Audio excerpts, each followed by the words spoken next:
He sat at the altar of the most expensive wedding Seoul had seen in a decade, surrounded by 500 guests, 12 bodyguards, and enough floral arrangements to bury a small army, and he could not move an inch. Not because his legs were paralyzed, because someone had locked his wheelchair. Someone in this room wanted him dead before the champagne was poured, and the shooter was already raising his weapon. The only person who noticed was a maid from Chicago who had no business being anywhere near a Korean crime lord, and even less business saving his life. This is the story of how she did it anyway. If this story pulls you in, hit that like button and drop your city in the comments. I want to see how far this one travels. Now stay with me, because it only gets darker from here. The Han River ran silver beneath an overcast Seoul sky, and the Hanul Palace rose above it like something carved from ambition and money. All white marble columns, floor-to-ceiling glass, and the kind of architectural arrogance that announces power before a single word is spoken. 300 cherry blossom trees had been imported from Jeju specifically for this weekend. They lined the circular driveway in perfect rows, their petals drifting down onto the hoods of black Mercedes convoys and the shoulders of men in dark suits who wore earpieces and kept their hands folded in front of them at all times. It was the kind of wedding that cost more than most people would earn in 4 lifetimes. It was also the kind of wedding where the groom had not smiled once in the 6 hours since arriving. Kang Tae-jun sat in his custom-fitted electric wheelchair near the preparation suite on the 2nd floor, studying the security feed on the tablet in his lap. His suit was charcoal gray with a single white pocket square. His jaw was set. His eyes moved from camera to camera with the same unhurried precision he brought to every problem. Slowly, methodically, the way a man reads a battlefield rather than a room. He was 38 years old, and he looked exactly like what he was. Someone who had spent the last 15 years making decisions that other men were too afraid to make, and living with the weight of every single one. The car bombing had taken his legs. A Tuesday morning in January, his motorcade crossing Mapo Bridge, a device planted beneath the second vehicle. He remembered the sound more than anything, not the explosion itself but the silence directly after it, that underwater stillness before the pain arrived. 3 of his men died. He survived, which some people in certain circles considered the greater tragedy. His spinal cord was damaged at the lumbar level. Incomplete injury, the doctor said, which meant there was sensation but no reliable function, which meant he could feel everything and control nothing below his waist, which meant every morning he woke up was a negotiation between what his body had been and what it was now. He had spent 4 months in a private rehabilitation facility in Switzerland and had not complained once, not to the doctors, not to his staff, not to the lieutenant who flew over every 2 weeks to brief him on syndicate business. Complaining required a belief that the universe owed you something different. Tae-jun had stopped believing that a long time ago. What he had not stopped believing in was the Black Phoenix Syndicate, the organization his father had built from a network of dock workers and illegal card rooms in the 1980s, and that Tae-jun had transformed into something far more sophisticated and far more dangerous over the course of his tenure. Import logistics, private security contracts, real estate. And underneath all of it, like load-bearing walls behind expensive wallpaper, the darker operations that kept the whole structure profitable and the whole structure quiet. He knew every pressure point in Seoul's underworld. He knew which politicians needed to be managed, which prosecutors needed to be reminded of past favors, which rival organization leaders respected strength, and which ones were simply waiting for a moment of weakness.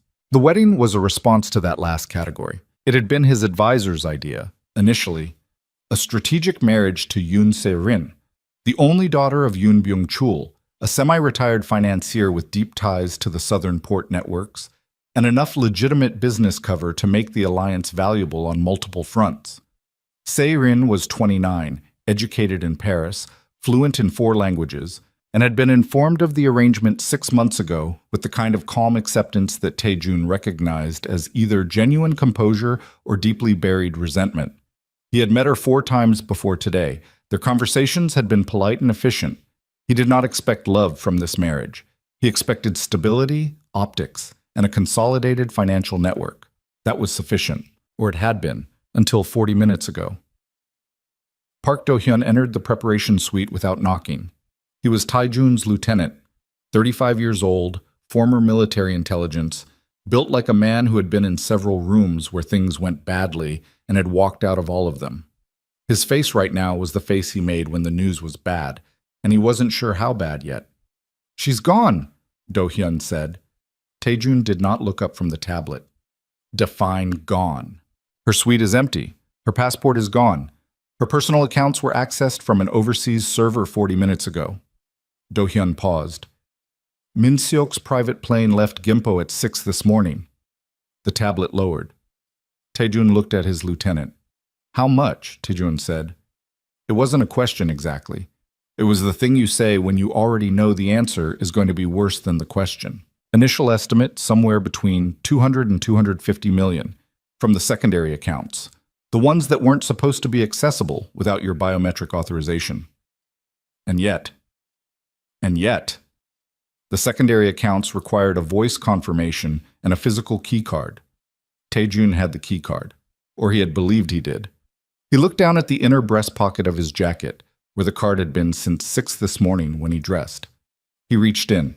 The pocket was empty. The card had been swapped sometime in the last 12 hours, probably last night at the pre-wedding dinner, when there had been enough movement and enough noise and enough people managing his chair and adjusting his jacket and making the 1,000 small physical interventions that came with being in a wheelchair in a formal setting. Each one a brief window where hands could have access to things they shouldn't.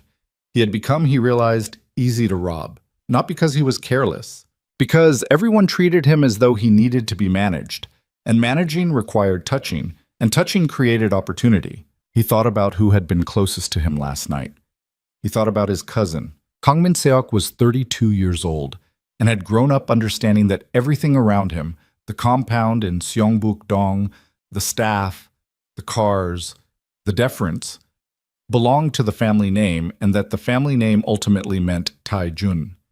He had worked within the syndicate for 8 years in a mid-level operations role that kept him comfortable and kept him distant from real authority. He was charming in the way that men are charming when they want something. He told good stories at dinners. He remembered names. He had spent 8 years being underestimated, and Taejun, in this moment, sitting in this preparation suite with an empty breast pocket and a ghost of a fiancé, understood that he himself had been the primary architect of that underestimation. "Who knows?" Taejun said.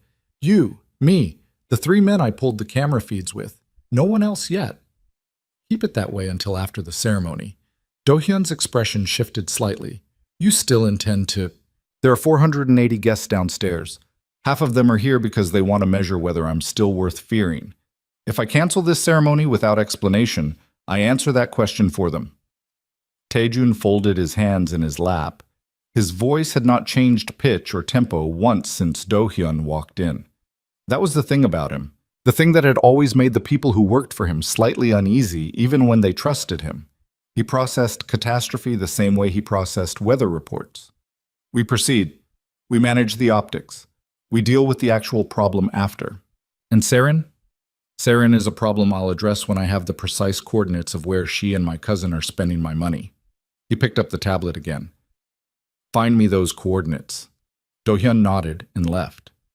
Taejun sat for another moment, alone in the preparation suite, listening to the muffled sounds of an orchestra warming up 4 floors below. Then he wheeled himself toward the door, and his chair stopped moving. He pushed the joystick again. Nothing. He checked the battery indicator. Full charge. He tried the manual override toggle on the left armrest. The chair did not respond. He reached down and checked the drive wheels, and found it then, a small magnetic suppressor clamped to the underside of the left motor housing, disabling the electric drive. Simple, elegant, invisible, unless you were looking for it. Someone had done this while the chair was in this room, which meant someone with access to a preparation suite that had been under guard all morning. He sat in a locked chair in a room with the orchestra playing below, and for the first time since the bombing, he felt something close to genuine fear. Not of dying, specifically, but of dying like this. Stationary. Helpless. A visible target in a room full of people who would read his death as an invitation. He controlled his breathing, in through the nose, out through the mouth, slow and deliberate. He was not going to call for Do-hyun, not yet. He was going to think. He was still thinking when the door to the preparation suite opened and a woman in a catering uniform walked in carrying a tray of water glasses. She almost walked right back out. She'd been told the suite was empty.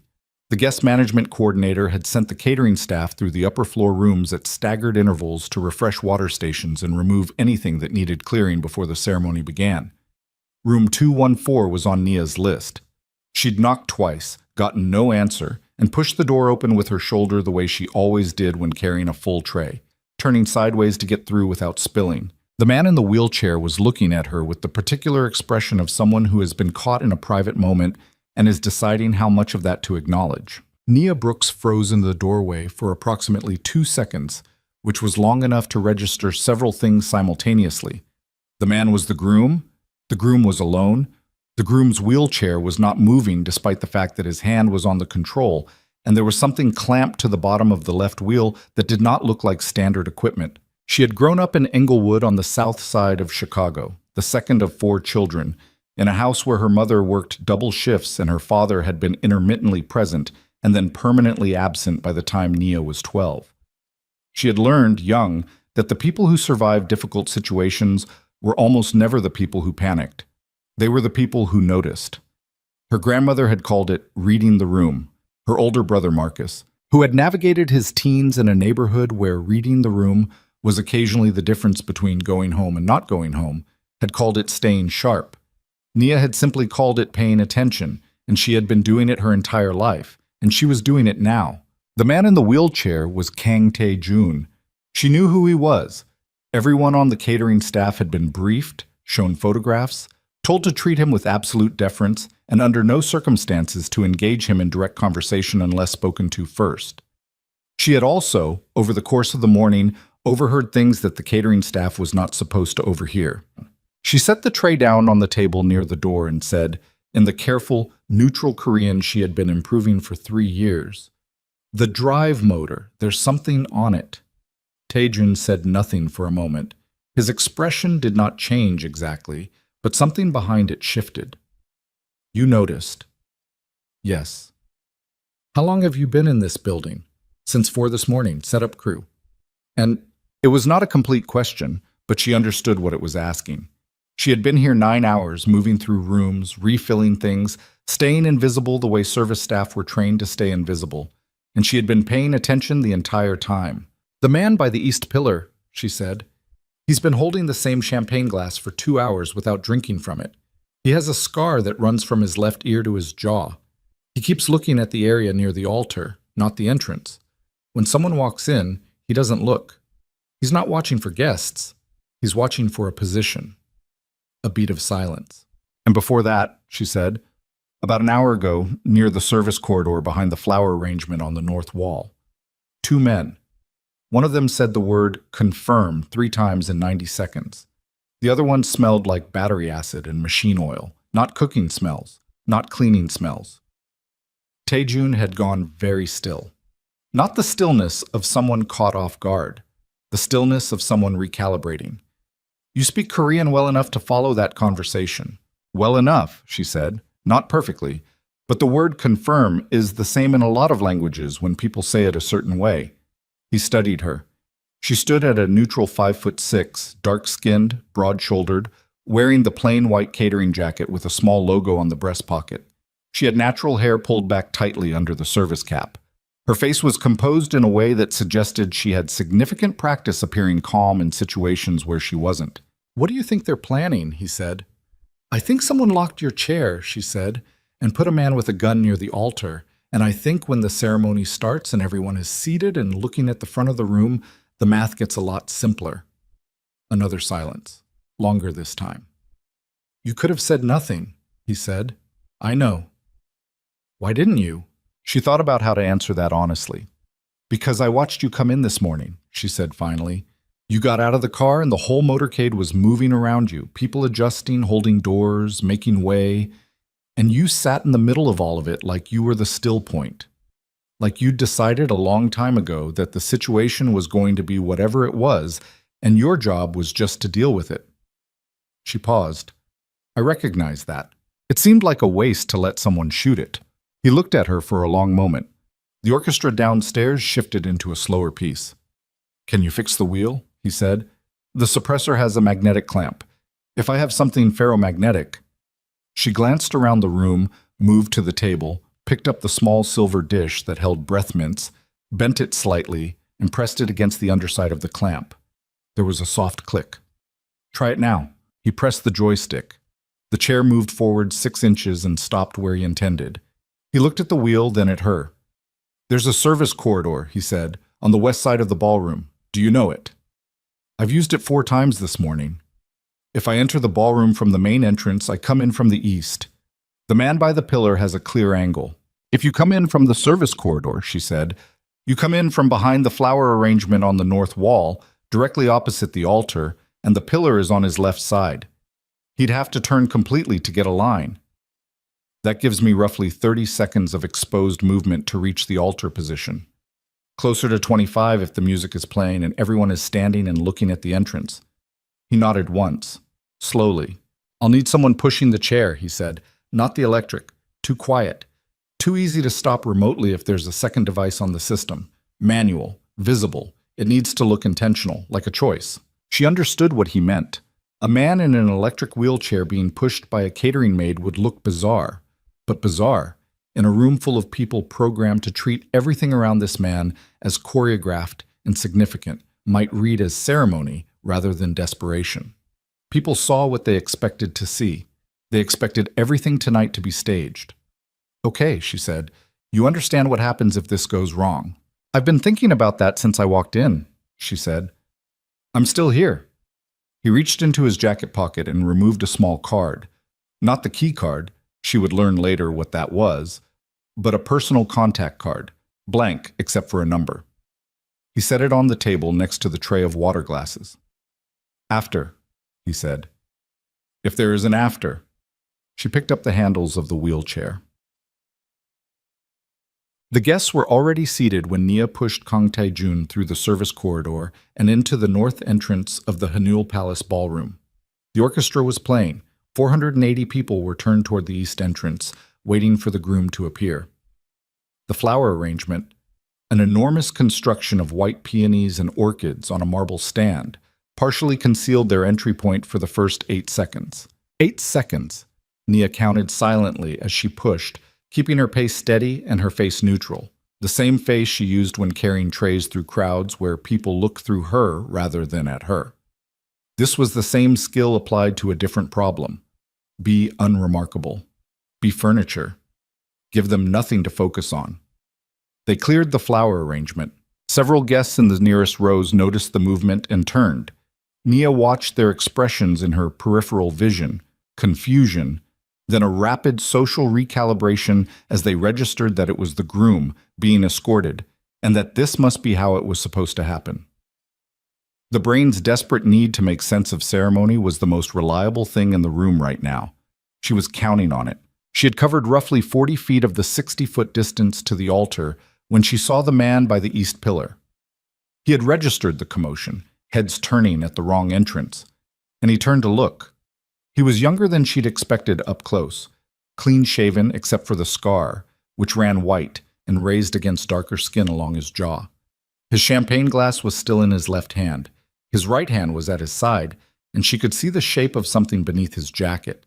He saw Tae-jun. He saw Tae-jun was not where he was supposed to be. For a fraction of a second, Nia and the scarred man made eye contact across the room. And she understood that fraction of a second was all she was going to get. She pushed harder. The chair jumped forward. Several guests startled. She heard murmuring, a woman gasping, and underneath all of it, she heard the man by the pillar say something low and sharp into a comm device at his wrist. They hit the altar position at the same moment that the first shot was fired. The bullet struck the marble column 4 feet behind where they had been, and then the room exploded.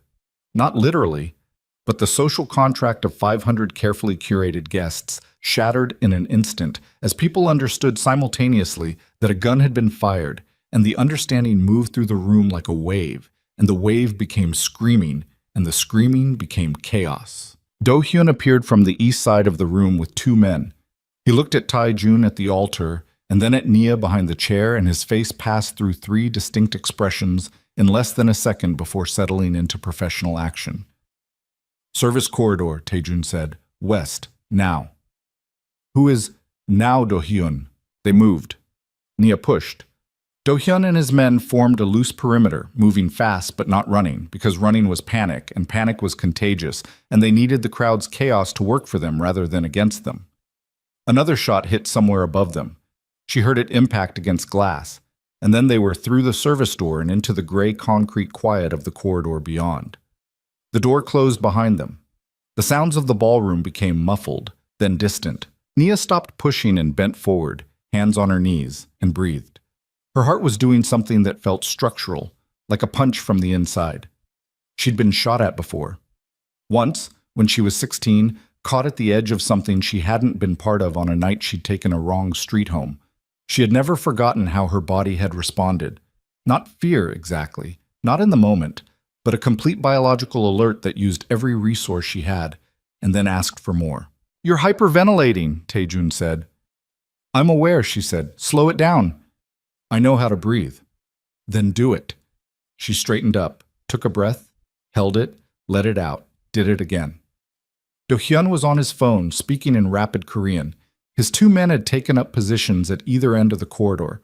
The fluorescent lights hummed overhead. "We need to move," Do-hyun said. "The catering entrance on sublevel 2. I have a vehicle." "How long?" 3 minutes. Taejun looked back at Nia. "You're coming." "I have a job," she said. It was an absurd thing to say, and she knew it the moment it left her mouth. You shot a target with a professional gunman and the knowledge of exactly how he planned to move. You are not going back into that ballroom. You are coming with us until I understand exactly what you know and how you know it. She looked at him. He looked at her. The corridor hummed. "Okay," she said, for the second time that morning. The catering truck was refrigerated. It was the only vehicle in the sublevel that didn't require key authorization to start, because it was listed under the hospitality company's fleet rather than the palace's. Do-hyun had the driver's ID clipped to the sun visor, and he drove with the particular focused calm of someone who was managing a crisis list in his head in real time. Nia sat in the back with Taejun and one of the security men, on the floor between metal shelving units that smelled like raw fish and industrial refrigerant. The truck rocked as it climbed the ramp to street level. Nia kept her back against the shelving and her knees pulled up and tried to make a list of every decision she had made in the last 90 minutes that had led her to this particular position. The list was short, and each item felt entirely logical in the moment it occurred and collectively insane in retrospect. "Tell me your name," Taejun said. He was sitting upright in the chair, which had been secured to the floor anchors along the truck wall. He did not look like a man who had just been shot at. He looked like a man on his way to a meeting. "Nia Brooks. American. Chicago. How long in Seoul?" 2 years, 18 months with the hospitality company." "Who sent you today? To the palace?" "The company. We had the contract for the event. I was on the morning setup crew." He processed that. "When did you notice the man with the scar?" "About 7 this morning. He was early. All the guests were early. The security sweep was thorough, but he came in with the second wave and positioned himself immediately. No social behavior, no conversation, no movement toward the refreshments or the seating arrangement board. He just placed himself." "And the men in the service corridor?" "Around 9. I was clearing the setup from the flower installation. They came through the north service door from outside and had a conversation in the corridor for about 4 minutes. They didn't notice me because I was inside the arrangement frame." "You were inside the flower arrangement. The installation required internal anchoring. I was securing the frame from inside. It's not unusual." A pause. They talked about timing, about a signal. The word confirm was a response, like an answer to a question being asked through the earpiece. The battery acid smell was from whatever they'd used on your chair, the clamp device. Do-hyun, from the front. "You identified the suppressor from the smell. My father worked in a battery shop until I was 8. The smell is specific." She hesitated. "I should tell you there was something else. Before the corridor, in the preparation wing on the second floor, 2 people, a man and a woman. I heard the name Min Seok." The temperature in the back of the truck seemed to drop. "What did you hear?" Taejun said. His voice had not changed. That was the thing. His voice never changed, but the quality of the silence around his words had shifted into something denser. They were talking fast, she said. My Korean isn't perfect, but I heard a number, the number 8, and then something I think meant bye tonight. And then the name Min Seok, and a word that I know means finished or done. And then the woman said something that I know means it's already gone. The truck hit a speed bump and rattled. The woman, Taejun said. Describe her. Naya described what she had seen through a gap in a partition wall. Height, hair, the coat she was wearing, a distinctive silver bracelet on the right wrist. Taejun was quiet for a very long time. That's Serin, Do-hyun said. Yes, Taejun said. Nia looked between them. The security man near her was staring at the floor. Your fiancé, she said. Former, Taejun said. Just that. One word, and then nothing more. Imyat. The safe house was inside an abandoned shipping facility on the edge of the Incheon waterfront. 3 floors of corrugated metal and poured concrete that smelled like salt water and machine grease and old wood. It had the particular quality of a place that had been empty long enough to become something else. Not abandoned, exactly, but waiting. 8 of Do-hyun's most trusted men were already there when the catering truck pulled into the ground floor bay. Nia sat on a metal folding chair near one of the industrial windows and looked out at the harbor.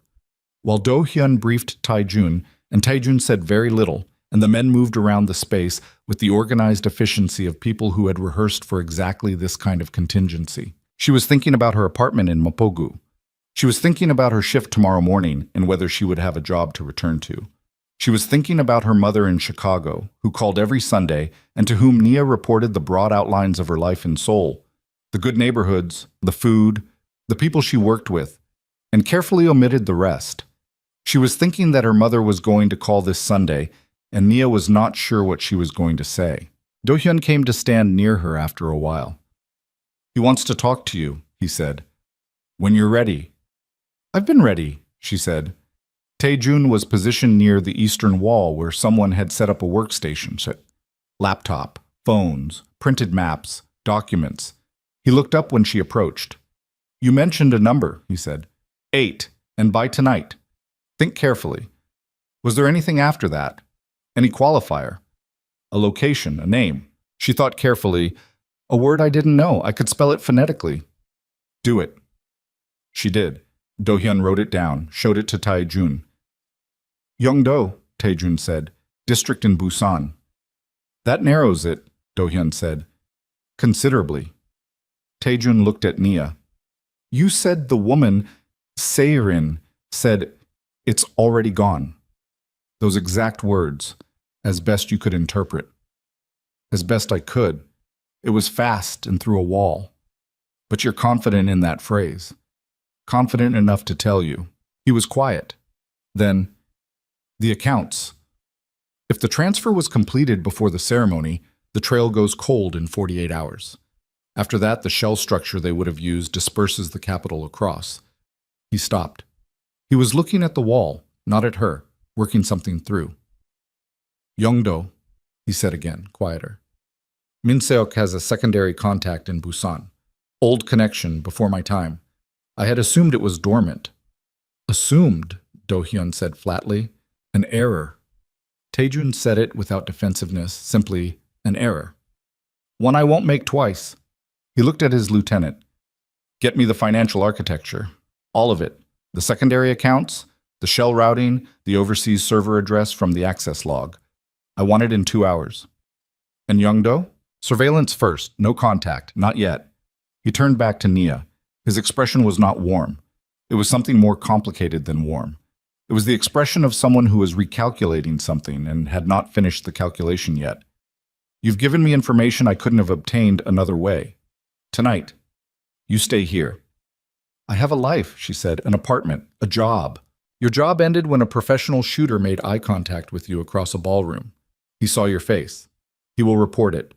Whether that creates risk for you depends on a number of factors I don't fully know yet, but until I do, staying here is safer than the alternative. She looked at him. He didn't look away. Is that a choice, she said, or is it not a choice? It is a choice, he said, made easier by the fact that the correct choice and the safe choice happened to be the same one. She thought about her apartment in Mapogu. She thought about the shooter's face across the ballroom. She thought about the smell of battery acid at 9 in the morning and how paying attention had brought her here, to this particular hard chair, in this particular salt-smelling building, with this particular man who spoke about catastrophe the way other people spoke about weather. She thought, you noticed, and you didn't walk away. So here you are. All right, she said, one condition. He waited. I need to know what I'm in the middle of, she said. Not everything. I'm not asking for everything, but enough to understand the shape of it. He considered that for a moment. Tomorrow morning, he said, when we have the financial picture and I know more precisely what Min Seok's plan was. Tomorrow morning, I'll tell you the shape of it. She nodded. That night, as Do Hyun's men set up the operations room and the encrypted phones began relaying information from across the city, Nia sat near the industrial window and watched the harbor lights reflect on dark water. Somewhere across the city, a man she'd never seen before tonight had her face stored in memory. Somewhere in Busan, a plan was either succeeding or beginning to fail. And somewhere, a woman who had been scheduled to be married today was moving stolen money through systems designed to make it disappear. She turned the situation over in her mind the way she turned everything over, not panicking, just examining, testing each edge of it to find out what was solid. She was still examining it when Do Hyun sat down nearby, not close, but close enough to talk. He doesn't trust easily, Do Hyun said, in case that matters to you. I noticed. What you did tonight, pushing the chair through that room, most people in your position would have called an emergency line and gotten very far away. Most people, she said, hadn't already decided. Do Hyun looked at her sideways. Decided what? She didn't answer right away. Outside the window, a cargo ship was moving slowly along the channel, its running lights low and steady. That sometimes you just know, she said finally, when something is the thing you're supposed to do. Not because it's safe, because it's the one true move in a room full of wrong ones. Do Hyun was quiet for a moment. He said the same thing once, he said, about a decision he made 11 years ago that changed everything. He paused. I wonder if he'd find that coincidental or significant. I wonder too, she said. The cargo ship moved out of frame. The harbor lights continued their slow reflection across the water. Inside the safe house, the operations room hummed with encrypted conversation and the accumulated weight of a crisis that had not yet decided which direction it was going to fall. And upstairs, through the thin walls and the industrial silence, Nia heard the sound of a wheelchair moving back and forth. Steady, measured, the sound of a man who had survived a bombing and a betrayal and an assassination attempt in a single day, and who was not, even now, sitting still. She stayed awake for a long time after that, listening to that sound and thinking about what came next. She had no idea what came next. But she was still here, and she was still paying attention.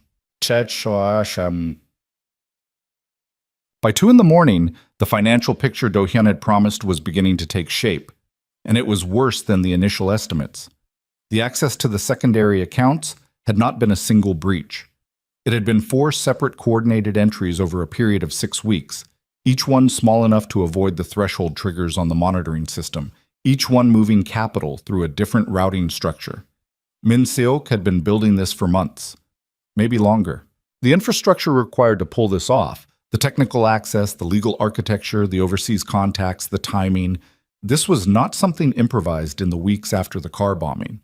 This had been constructed patiently, brick by brick, while Taejun was in Switzerland learning to live without the use of his legs. Taejun sat with the laptop and the printed financials and did not speak for 2 hours while he read. His coffee went cold. No one interrupted him. The men in the room moved around him with the careful precision of people who understood that the man in the chair was doing something more important than anything they could do, and that the best contribution they could make right now was silence and coffee refills. At 3:47 in the morning, he looked up. Find me the Busan contact, he said to Do Hyun. Full profile. I want to know who he talks to, who he owes, and what he's afraid of. By morning? By morning. Do Hyun got on the phone. Taejun looked across the room to where Naya had finally fallen asleep in the folding chair, her head tilted back against the wall, Her arms crossed over her chest. She was still wearing the catering jacket with the hospitality logo. She slept the way she did everything else, he thought, without wasted motion. Economically. He looked at the financial documents again. He looked back at her. She had heard a conversation through a partition wall and provided him with the single piece of information, the word Yongdo, that had collapsed a 6-week intelligence failure into a targeting problem with a solution. She had done this not because she knew what she was hearing, but because she listened to everything, all the time, as a matter of habit and survival. He understood that kind of habit. He had built his entire operation on a version of it. He turned back to the laptop. There were $240 million of syndicate capital moving through shell structures toward Busan. And Min Seok believed right now, at 3:47 in the morning, that the man he had tried to have killed was either dead or finished. Kang Tae-jun was neither. He began to type.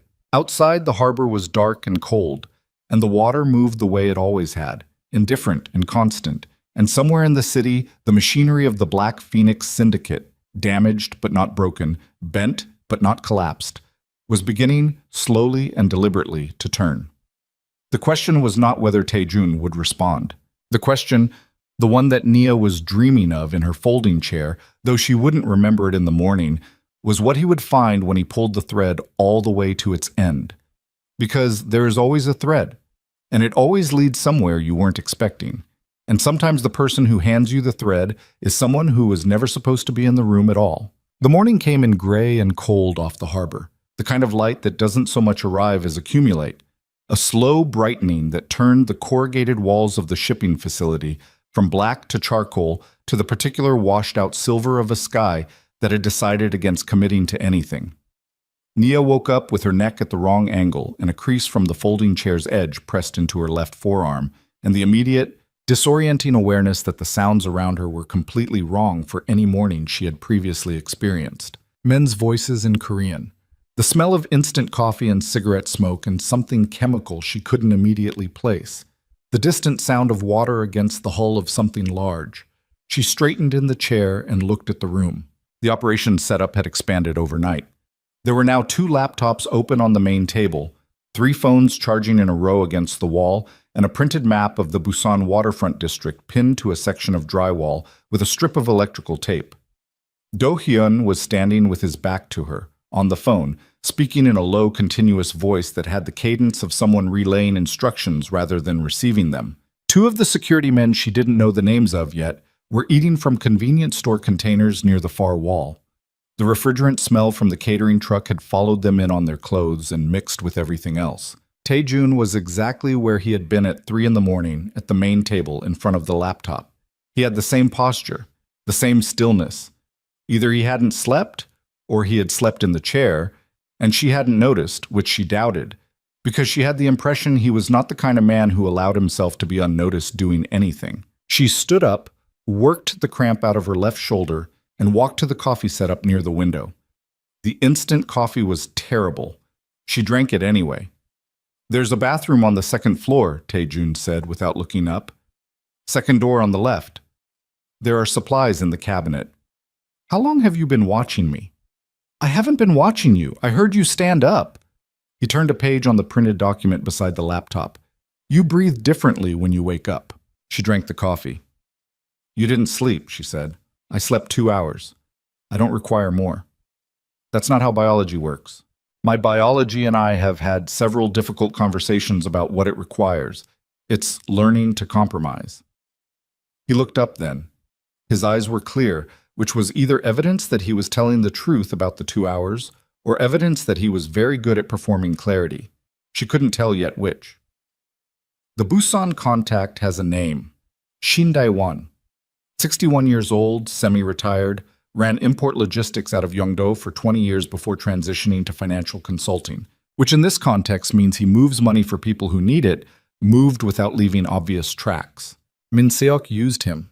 Min Seok has been using him for 14 months. I know this now. I did not know it before last night, which is a failure of my intelligence operation that I intend to address thoroughly once the immediate problem is resolved.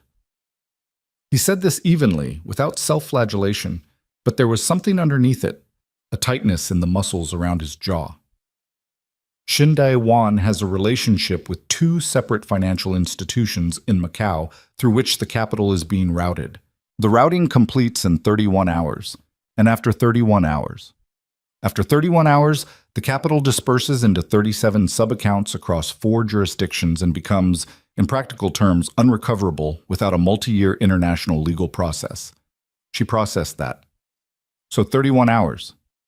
29 now. She drank the rest of the coffee. It was still terrible. Do-hyun ended his call and turned around. He looked at Tae-jun first, then at Nia, and his expression had the quality of a man who had started the morning already carrying something heavy and had just been asked to pick up something heavier. "The scarred man from the ballroom," he said. "His name is Ryu Seong-jin, former Special Forces, discharged 6 years ago under circumstances that were not disclosed. He has been in the employ of a private security firm in Itaewon for the last 3 years. The firm has 4 clients. 2 of them are legitimate. One of them is a shell corporation that traces back to Min Seok through 2 intermediate entities." He paused. "The 4th client is a name I don't recognize, and the shell structure around it is cleaner than anything Min Seok could have built on his own." The room was quiet for a moment. "A partner," Tae-jun said. "Possibly, or a contractor. Someone with more sophisticated financial architecture than Min Seok. Min Seok doesn't have the technical capability to build a 6-week coordinated breach of my account monitoring system." Tae-jun's voice had not changed pitch, but the words were landing with a different weight now. "He has the access. He grew up inside the organization. He knows the structures, but the technical execution of what happened to those accounts requires expertise he doesn't have and has never hired. I've looked at his organizational chart for the last 14 months. There's no one in his circle with that skill set, which means someone built it for him," Do-hyun said. "Which means someone recruited him," Tae-jun said, "or is using him. There's a difference. If someone recruited Min Seok, then Min Seok is a principal. If someone is using him..." He stopped. He looked at the map on the wall. "Then Min Seok is a tool, and the person holding the tool is still unidentified." The security men near the far wall had stopped eating. Everyone in the room was listening now. "That changes the recovery operation," Do-hyun said. "It changes everything," Tae-jun said. "Recovering the money is still the priority. But recovering the money without understanding who built this doesn't end the problem. It just restarts it with a more careful opponent." Nia set down her empty coffee cup. "The key card," she said. Both men looked at her. "You said someone swapped the key card during the pre-wedding dinner. That's a physical operation, but someone had to be close enough to you, at the right moment, with the right cover. That's not a technical skill. That's a social skill. Someone who could be in that room, near you, without triggering your security instinct." She paused. "Who has that kind of access to you in a room like that?" The silence that followed was different from the silences before it. It had a specific texture. The texture of a question that has been in the room for a while and that everyone has been navigating around. Do-hyun looked at the floor. Tae-jun looked at Nia. "Say it plainly," he said. "I'm saying the person who ran the technical side of the account breach and the person who swapped the key card might not be the same person. And if they're not, then you have at least 2 problems inside your organization. Maybe more. I know that. I'm also saying that the person who swapped the card was someone you didn't clock as a threat in a room where your threat assessment was already running. That's a very short list of people. I know that too. So who's on the list?" He looked at her for a long moment. The harbor light through the industrial window was stronger now. It was past 7, and the gray had lifted slightly towards something closer to white. 4 people, he said finally, including Do-hyun. Do-hyun did not react. He had the face of a man who had known this conversation was coming and had decided in advance how he was going to hold himself through it. "Say it out loud," Do-hyun said, "if you need to." "I don't need to say it out loud. I need to know where you were between 9:15 and 9:45 last night at the dinner. At the perimeter, east side. I have 3 men who can confirm that. 3 men who work for me or 3 men who work for you." Do-hyun's jaw tightened. "There's no difference." "There was no difference," Tae-jun said. "As of last night, I'm no longer certain the categories are the same thing. The two men looked at each other across the room. It was the look of two people who had been through something significant together. Not friendship exactly, but the kind of mutual history that generates its own gravity. Nia stayed very still near the window and watched, because watching was what she did. And what she was watching was a relationship cracking under the weight of one night's events, and she understood that this kind of crack, once it appeared, did not simply heal. "Verify the three men," Taejun said finally. "Cross-reference with the camera feeds from the dinner venue's security system. Do-hyun handles communications until verification is complete. Nothing sensitive moves through him until I have the answer." "Understood," Do-hyun said. His voice was flat. He turned back to his phone. The verification took 3 hours.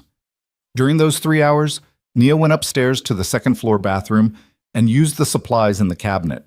A toothbrush still in its packaging, a bar of soap, a clean undershirt 2 sizes too large that someone had left in a plastic bag, and stood at the window of the small room off the corridor and looked at the harbor and thought carefully about what she knew and what she was missing. She was missing most of it, was the honest answer. She had pieces: the conversation through the partition wall, the smell of battery acid, the scarred man's positioning, a word that had turned out to mean a district in Busan. These were fragments. The people in this building had the architecture. She was standing inside a structure whose full shape she couldn't see, and the people who could see it were not yet sure whether to trust her with the view. She thought about calling someone. Her friend Yuna, who she'd worked alongside at the hospitality company for a year, and who would currently be trying to reach her after the chaos at the Hanul Palace. Her building manager, who would notice if she didn't come home. Her mother, who she spoke to every Sunday, which was 2 days away. She didn't call anyone. Her phone was dead. The battery had run out sometime around 4 in the morning, and there was no charger here that fit her model. She told herself this was the reason. She understood, on a quieter level, that it wasn't. She went back downstairs. Mat. Do-hyun's alibi held. The three men were cross-referenced against the venue's camera system by a technician Do-hyun connected to remotely, and Do-hyun appeared in the footage at the east perimeter at 9:17 and did not move from that position until 9:52.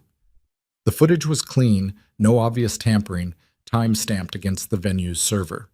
Taejun looked at the screenshots for a long time. Then he looked at Do-hyun. "The other 3 names on the list. Let's go through them." Do-hyun sat down.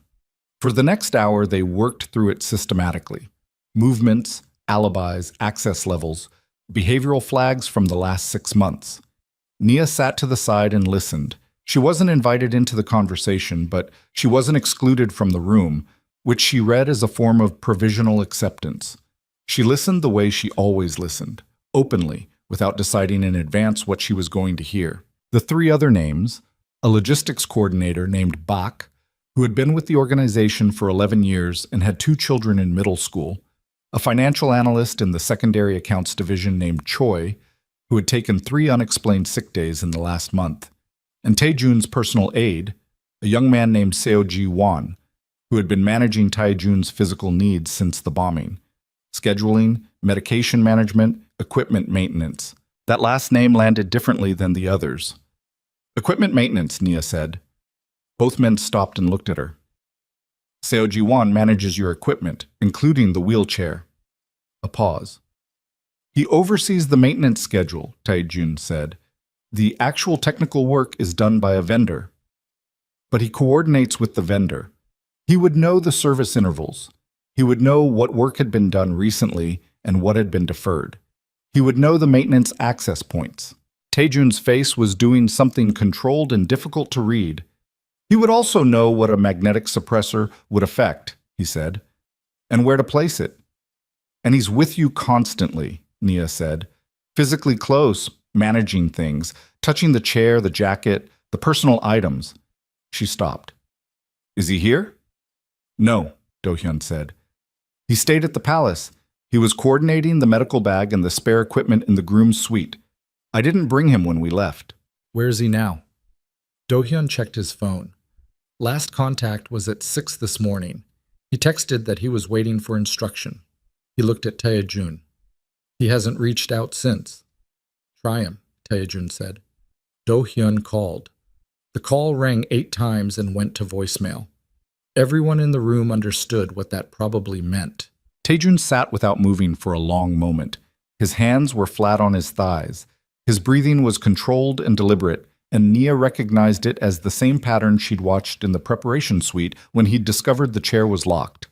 A man who had taught himself to run calm over panic the way you pave over difficult ground. It worked. But underneath the pavement, the ground was still there.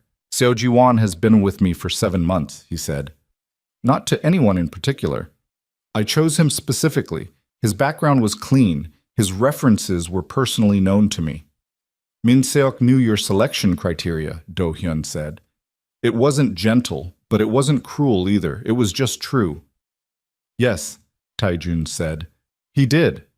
Another silence. The financial analyst, Nia said. Choi, the sick days. Choi handles the secondary account structure, Do Hyun said. If someone needed to understand the monitoring thresholds, the exact numbers that would trigger an alert on unusual transactions, Choi would be the person to ask. Or to compromise, she said. 3 sick days, Taejun said, spaced over the last month, corresponding with, he looked at the printed financial timeline on the table, the first, third, and fifth entry points in the account breach. The silence this time had a different quality. It was the silence of something clicking into place. 2 people, Nia said. Ji-won handled the physical access, the key card, the wheelchair. Choi handled the financial technical access. Min Seok had both. And Serin handled the social coordination, Do Hyun said. The pre-wedding events, the access management, the guest lists. She would have been able to move people into positions. While the 4th entity, Taejun said, provided the financial architecture and the shooter, Ryu Song-jin. He looked at the map on the wall. Someone above Min Seok. Someone who saw the car bombing as an opportunity to convert my cousin's resentment into an operational asset. Who benefits from the syndicate losing the Black Phoenix leadership, Do Hyun said. Other than Min Seok. Every rival organization that has been held in check for the last 15 years, Taejun said. That's not a short list. Then we narrow it by capability, Nia said. Both men looked at her again. She was aware that she was speaking into a conversation that was not hers by right, only by proximity and the particular accident of last night. But she was also aware that she was seeing something they were too close to see. The 4th entity built clean financial architecture. Min Seok had resentment and access. Seirin had social access. Ji-won and Choi were compromised assets. The 4th entity provided the technical capability and the muscle, Ryu Seong-jin. That's a specific combination of financial sophistication and operational violence. How many organizations in Seoul can put both of those things together? Taejun and Do Hyun looked at each other. 3, Do Hyun said. 2, Taejun said. Hwang's organization has the financial reach, but not the operational discipline. That leaves Shin Jae-ho, Do Hyun said. He said the name the way you say a name you've been avoiding. The room went quiet in a specific way. Even the 2 security men near the wall stilled. Shin Jae-ho has been quiet for 4 years, Taejun said. Quiet isn't gone. No, Taejun said. It isn't. Nia didn't ask who Shin Jae-ho was. She understood from the room that this was not the moment for that question. She filed the name and kept listening. At 11:40 in the morning, one of the security men brought food. Kimbap from a convenience store, bottles of water, more instant coffee. Nia ate near the window and watched Do Hyun work through phone calls that had a progressively tighter, more urgent rhythm. Taejun ate nothing that she saw and drank 2 coffees and kept his eyes on the laptop screen. At 12:15, Do Hyun came to the main table and put his phone face down in a gesture that meant he had something to say that he didn't want interrupted. Shin Dae-won is moving faster than projected, he said.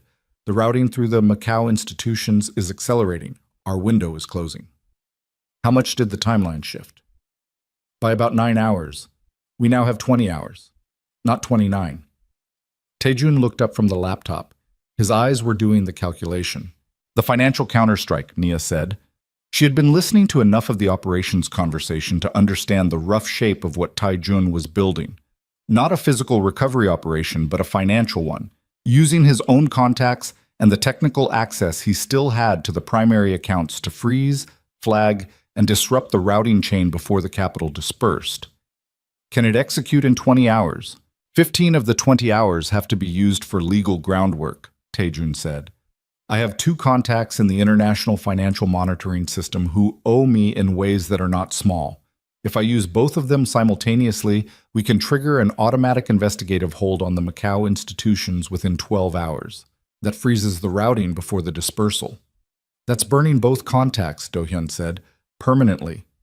Those relationships don't survive being used. I know. You've had those relationships for 8 years. I know, Taejun said again. His voice had the quality of a man closing a door on a room he used to live in.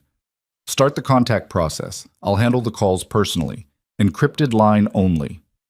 Do-hyun nodded. He picked up the phone. Taejun looked at Nia.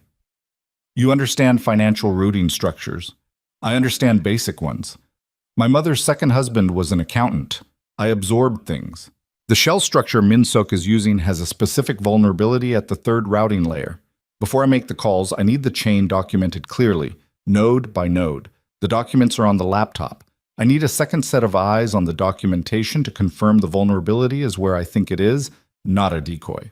She looked at him. You want me to check your financial analysis? I want you to look at the chain with no prior assumptions and tell me what you see. Sometimes the value of a new perspective is exactly that. It's new. She sat down across the table from the laptop. He turned it toward her. The documents were complex. Routing diagrams, account numbers partially redacted, institution codes and transaction timestamps. She was not a financial analyst, but she could read a chain of logic, follow a structure from its visible points to where it disappeared, and identify the places where the structure asked her to take something on faith rather than showing her the support. She worked through it for 40 minutes. He sat beside her and said nothing. Here, she said finally. She pointed to the 3rd layer. This node. The transaction volumes don't match the institution's stated processing capacity. It's moving more than it should be able to, which means either the capacity figures are wrong or there's a secondary processor running underneath the declared one. Secondary processor, he said immediately. It's an old structure. Pre-2015. Used before the Macau regulatory reforms. If you know it exists, you can flag it directly to the monitoring system without going through the primary institution. Which means instead of freezing at the institution level, we freeze at the processor level. The dispersal can't complete if the processor is flagged because the processor is the mechanism the dispersal uses. He looked at the diagram. A pause. I missed that. I was looking at the institution layer. You've been awake for 36 hours, she said. That's not an excuse. I didn't say it was. I said it was a reason. He looked at her. The light from the window was behind her, and it turned the edges of her profile into something stark and clear. He did not look away immediately, the way he usually processed useful information quickly and moved on. He stayed with it for a moment. The fact of her, in this room, at this table, reading a financial diagram she had no business being able to read, after a night she had no business surviving. Thank you, he said. She nodded. She did not make it soft or deflect it. She took it directly, which was, he thought, exactly right. The calls took 3 hours. Taejun handled them in a side room off the main floor, a concrete walled space with a folding table and a single overhead light, while Do-hyun managed the documentation process, and Nia stayed at the main table and reviewed the remaining financial chain, marking anything else that felt inconsistent. She found 2 more anomalies. She wrote them down on a piece of paper and set it next to the laptop. At 3:40 in the afternoon, Taejun came back into the main room.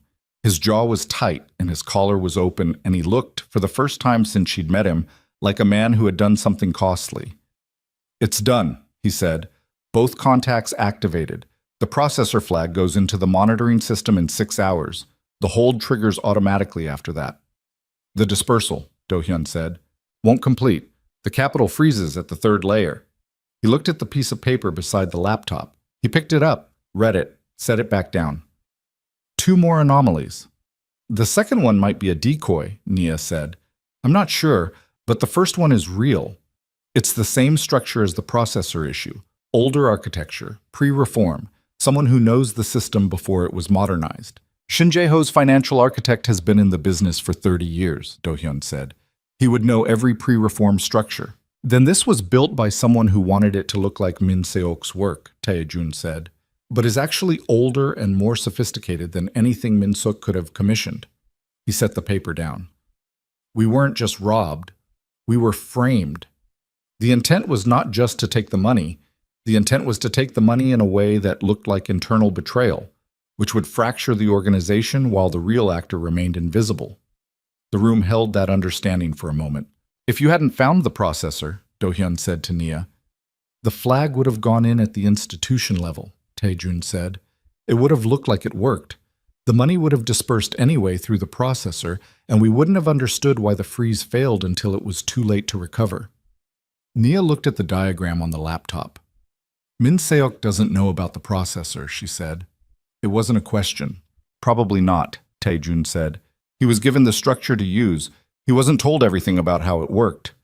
He was a vehicle.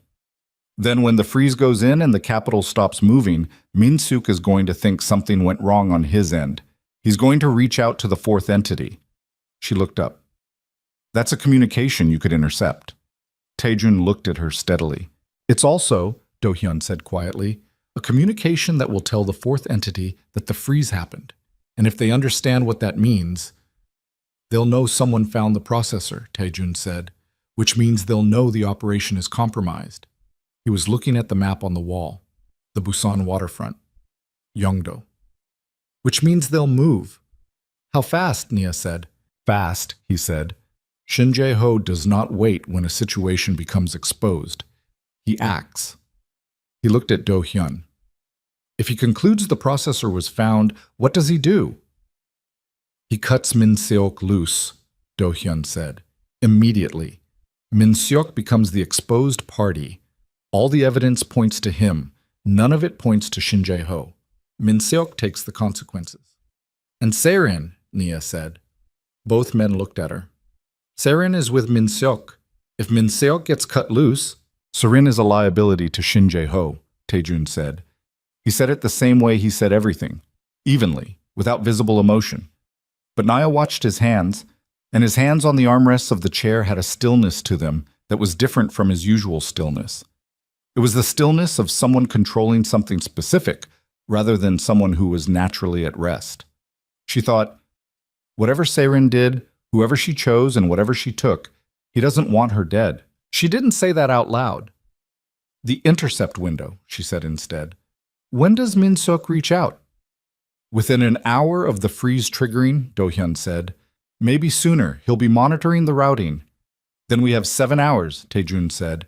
6 until the freeze, 1 after. 7 total before the fourth entity moves. He looked at Do-hyun. Get me a tap on Min Seok's known communication channels. All of them. I want the intercept live before the freeze triggers. That requires... I know what it requires. Do it. Do-hyun left the room. Tae-jun turned back to the laptop. Nia sat across the table from him and did not speak for a while. Outside, the harbor had moved into the flat gray light of a winter afternoon, the water turning dull and metallic. A container ship was anchored in the channel, motionless, waiting for a berth. You're thinking about Serin, she said. He didn't deny it. I'm thinking about a number of things. I know, but you're thinking about her specifically. He looked up. His eyes were clear and unreadable in the specific way of someone who has decided not to show you the thing you're asking about. She was in that conversation you overheard, he said. She said it's already gone. You're wondering what that means about what she knew and when she knew it. That's not what I'm wondering, Nia said. I know what she knew. She helped plan it. The question is whether she understood what happens when Shin Jae-ho decides she's a liability. A pause. She's not my concern, he said. You practice saying that. His jaw moved, just slightly. Miss Brooks. Nia. Nia. He said the name like he was placing it somewhere in the structure of things. What I feel about Serin's choices is not relevant to the operational situation. I agree, she said. I'm not asking about what you feel. I'm asking whether the operational situation includes getting her out before Shin Jae-ho makes that call. The room was very quiet. She stole $240 million, he said. She helped plan my assassination. She colluded with a man who is trying to destroy everything I built. Yes, Naya said, and she might die for it in the next 7 hours. He looked at the map on the wall. Yeongdo, the Busan waterfront, the harbor outside with its motionless ship. The intercept, he said finally. When we get Min Suk's communication, we'll know their location. After that, the operation's objective is the frozen capital and the identification of Shin Jae-ho's financial architect. He stopped. If Seirin's location is determinable from that information, I'll make a separate assessment. It was not a yes. It was also not a no. It was the language of a man who had closed a door on a room and was standing with his hand still on the handle. Nia nodded. She let it go. At 6:47 in the evening, the processor flag entered the international monitoring system, and at 7:12, the capital stopped moving at the third routing layer. At 7:29, Min Seok made the call. The tap was live. Do-hyun had the audio running on a portable receiver, translated in real time by a member of the team with a flat, rapid voice that layered over the recorded voices like a film's dubbing slightly out of sync. Taejun and Nia and Do-hyun stood around the receiver and listened. Min Seok's voice was agitated, tighter than she'd expected from someone who had spent 8 months building a plan. There was a quality to it, not quite fear, but the anticipation of fear, the voice of a man who has realized the ground under him is not as solid as it was. He was trying to reach the fourth entity. The number he called rang 4 times. Then a voice answered, low, unhurried. The voice of a man who received bad news from a position of complete insulation. The translator said, "You failed to confirm the routing completed." Min Seok, there's a problem with the third layer. The processor... A pause. The low voice. The processor was flagged. Silence. The low voice. Who else knows about the structure? Min Seok and the translator had a flat quality reading this, but Nia heard the shape of the original panic underneath the rendering. No one. Only the people on our side. The low voice. Then someone on your side told someone else. That's impossible. The arrangement is concluded, the low voice said. Clean up your exposure. The call ended. Clean up your exposure. In the silence after the call, the phrase sat in the room like a thing with weight. Clean up your exposure, Do-hyun said. The words came out quiet and specific. Tae-jun's jaw was set. His hands were on the armrests. Seirin, Nia said. And Ji-won, Do-hyun said. And Choi, anyone who can place the fourth entity. He'll move in the next 2 hours, Tae-jun said. His voice was very controlled. The Busan location. Yeongdo. How fast can we get there? 90 minutes if we leave now, Do-hyun said. But the road approach, not the road. The water approach requires a boat. Then get a boat, Tae-jun said. And then, with something that was not quite hesitation, but was close to it, get 2. We go to Yeongdo. All of us. Nia looked at him. You're coming, he said. Not a question.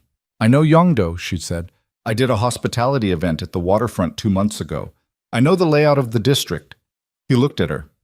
In the dim light of the operations room, his expression was complicated in a way that she was only beginning to learn how to read. The particular combination of calculation and something older and less deliberate that appeared when he wasn't fully managing what was showing. 2 hours, he said. Shin Jae-ho's people will be in Yeongdo in 2 hours to clean the location. He looked at Do-hyun. We need to be there first. Do-hyun was already on the phone. Nia looked at the map on the wall. The Busan waterfront. The district they were racing toward. The invisible line between what had been decided in this room and what was waiting at the other end of a 90-minute water crossing in the dark. She had said okay twice today to things that should have made her run. She understood that she was about to say it a third time, and that this time, unlike the others, there was no corridor to escape through, no service entrance, no maid's invisibility to hide behind. Whatever was in Yeongdo was going to see her coming. The boat engine started somewhere below and the sound of it rose through the boat was a retrofitted harbor tender, wide-hulled, low in the water, smelling of diesel and salt, and the particular staleness of a vessel that spent most of its time tied to a dock. Do-hyun had sourced it in 40 minutes from a contact he described only as reliable, which in context meant someone who asked no questions and expected the same courtesy in return. There were 6 of them aboard, Taejun, Nia, Do-hyun, and 3 security men whose names she had learned in the last hour. Cheon, Baik, and a younger one everyone called Sam for reasons nobody explained.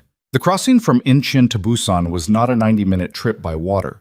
It was several hours, which meant Do-hyun had arranged a transfer point, a smaller harbor 40 kilometers south of Incheon, where a second vehicle was waiting to cover the road distance before a final short water approach into Yeongdo from the Eastern Channel. The logistics were complicated in a way that Nia absorbed without commenting on, because the complication was necessary, and commenting on it served nothing. She sat near the stern and watched the lights of the coastline move past in the dark. Taejun was at the bow, facing forward, not speaking. Do-hyun stood near the wheelhouse with Cheon, going over something on a tablet that cast blue light up across their faces. The engine was loud enough that private conversation required effort, which meant the crossing happened mostly in silence, which meant Nia had time to think, which was not entirely to her benefit. She was thinking about the phrase, clean up your exposure. She was thinking about Seirin, who was 29 years old and had been educated in Paris, and had agreed to marry a man she barely knew as part of a strategic arrangement, and had then, at some point between the agreement and the altar, made a different calculation. Nia had tried to build a complete picture of that calculation on the boat, using what she knew and what she could infer, and the picture she arrived at was not one that made Seirin a simple villain. It was more complicated than that. It was the picture of a person who had looked at a future that had been decided for her without her input and had decided to take a different future by force, using the tools available to her, and had badly misjudged who she was in business with. That misjudgment was now potentially fatal. Nia did not like Seirin. She did not know Seirin, but she understood, with a clarity that came from having grown up watching people make desperate choices from limited options, that understanding someone's situation was not the same as approving of what they did with it. Seirin had done genuinely harmful things. She had also walked into a situation that was now significantly more dangerous than she had been told it would be. The boat hit a swell and lurched. Nia put her hand on the railing. From the bow, without turning around, Taejun said, "There's a handhold on the bench to your left." She found it. The crossing continued. They reached the transfer point at 11:40. The vehicle was a dark panel van with commercial plates, the kind that moved through industrial districts without generating attention. Taejun's chair was secured in the back with cargo straps Do-hyun had brought specifically for this. Nobody spoke much during the road section. The driver, another of Do-hyun's contacts, another person who asked nothing, kept his eyes on the road and the radio off. Nia watched the landscape change from coastal to industrial to urban as they moved south and then east toward Busan. The city materializing in pieces, lights first, then the shapes of buildings, then the particular density of a port city at midnight, when the docks were still working and the streets around them were mostly empty, and the air smelled like the sea and like industry in equal measure. Yeongdo was an island district connected to the mainland by a bridge, and Do-hyun had the approach mapped. Not the bridge, which had cameras, but a water route from the Eastern Channel using a second harbor tender that was already waiting at a dock in Namgu. They boarded it at 12:40. The final crossing was 12 minutes. In those 12 minutes, Taejun spoke. "The property in Yeongdo," he said. He was looking at the tablet Do-hyun held, angled toward him, a satellite image showing a cluster of older commercial buildings near the waterfront. "This is where Shindae-won operates." "Operated," Do-hyun said. "He may have already moved." "If he moved, the capital is already dispersed." "The freeze should have held." "Should," Taejun said. The word had an edge to it. Nia looked at the satellite image. The buildings were older structures, the kind of low-profile commercial property that existed in every port district in every coastal city in the world, unremarkable by design, useful precisely because nothing about them suggested they contained anything worth looking at. "Which building?" she said. "The third from the waterfront edge. It's listed as a marine equipment storage facility. Shindae-won's company holds the lease." She looked at the image. "The alley between the second and third building, is it accessible from the waterside?" Do-hyun zoomed the image. "There's a service dock on the eastern face. Small. It could take this boat." "Then that's the approach," she said. "If there are people inside watching the main waterfront access, The service dock is an angle they deprioritize. Taijun looked at her. In the dark of the harbor tender, with the Busan lights growing ahead of them, his face was all angles and shadow. "You've done this before," he said. "I've never done anything like this before," she said. "Then where does it come from?" She thought about it honestly. "My brother Marcus. He used to say that in any bad situation, the right move is usually the one that everyone else forgot to watch. Not because people are stupid, because people watch the things they expect. The rest goes unguarded." Taejun was quiet for a moment. "Marcus sounds like someone who learned things the difficult way." "He did," she said. "He's also still alive, which suggests the education worked." The boat angled toward the eastern channel. The service dock was unguarded. That was the first thing, and it registered immediately as either good luck or something worse. She untied the boat, and Do-hyun went first, moving along the dock wall with the particular economy of motion that came from real tactical training rather than the performed version. Sam followed. Then Baek, then Nia, who had been told to stay close to Do-hyun and not move independently, instruction she accepted without argument because she was not stupid, and this was not a situation for argument. Taejun came last. The dock was wide enough for the chair, barely, and the surface was rough composite that required more resistance from the drive motor than smooth floors. He navigated it without assistance and without asking for any, and nobody offered.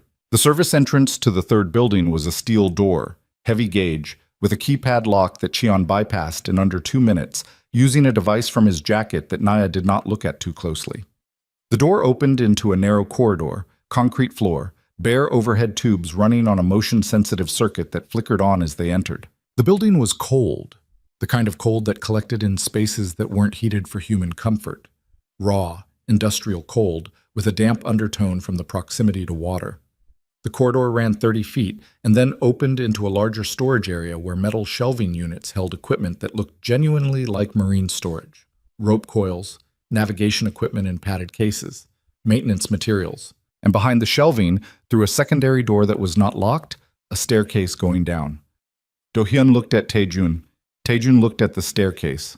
"The chair," Do-hyun said, quietly. Just those 2 words. "There's a freight lift at the end of the main corridor," Nia said.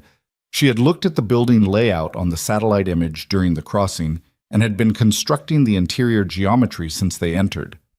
Service buildings this age in Yeongdo were built with freight access to basement levels for cold storage. Fishing industry. The lift should be at the north end. She was right. The freight lift was there.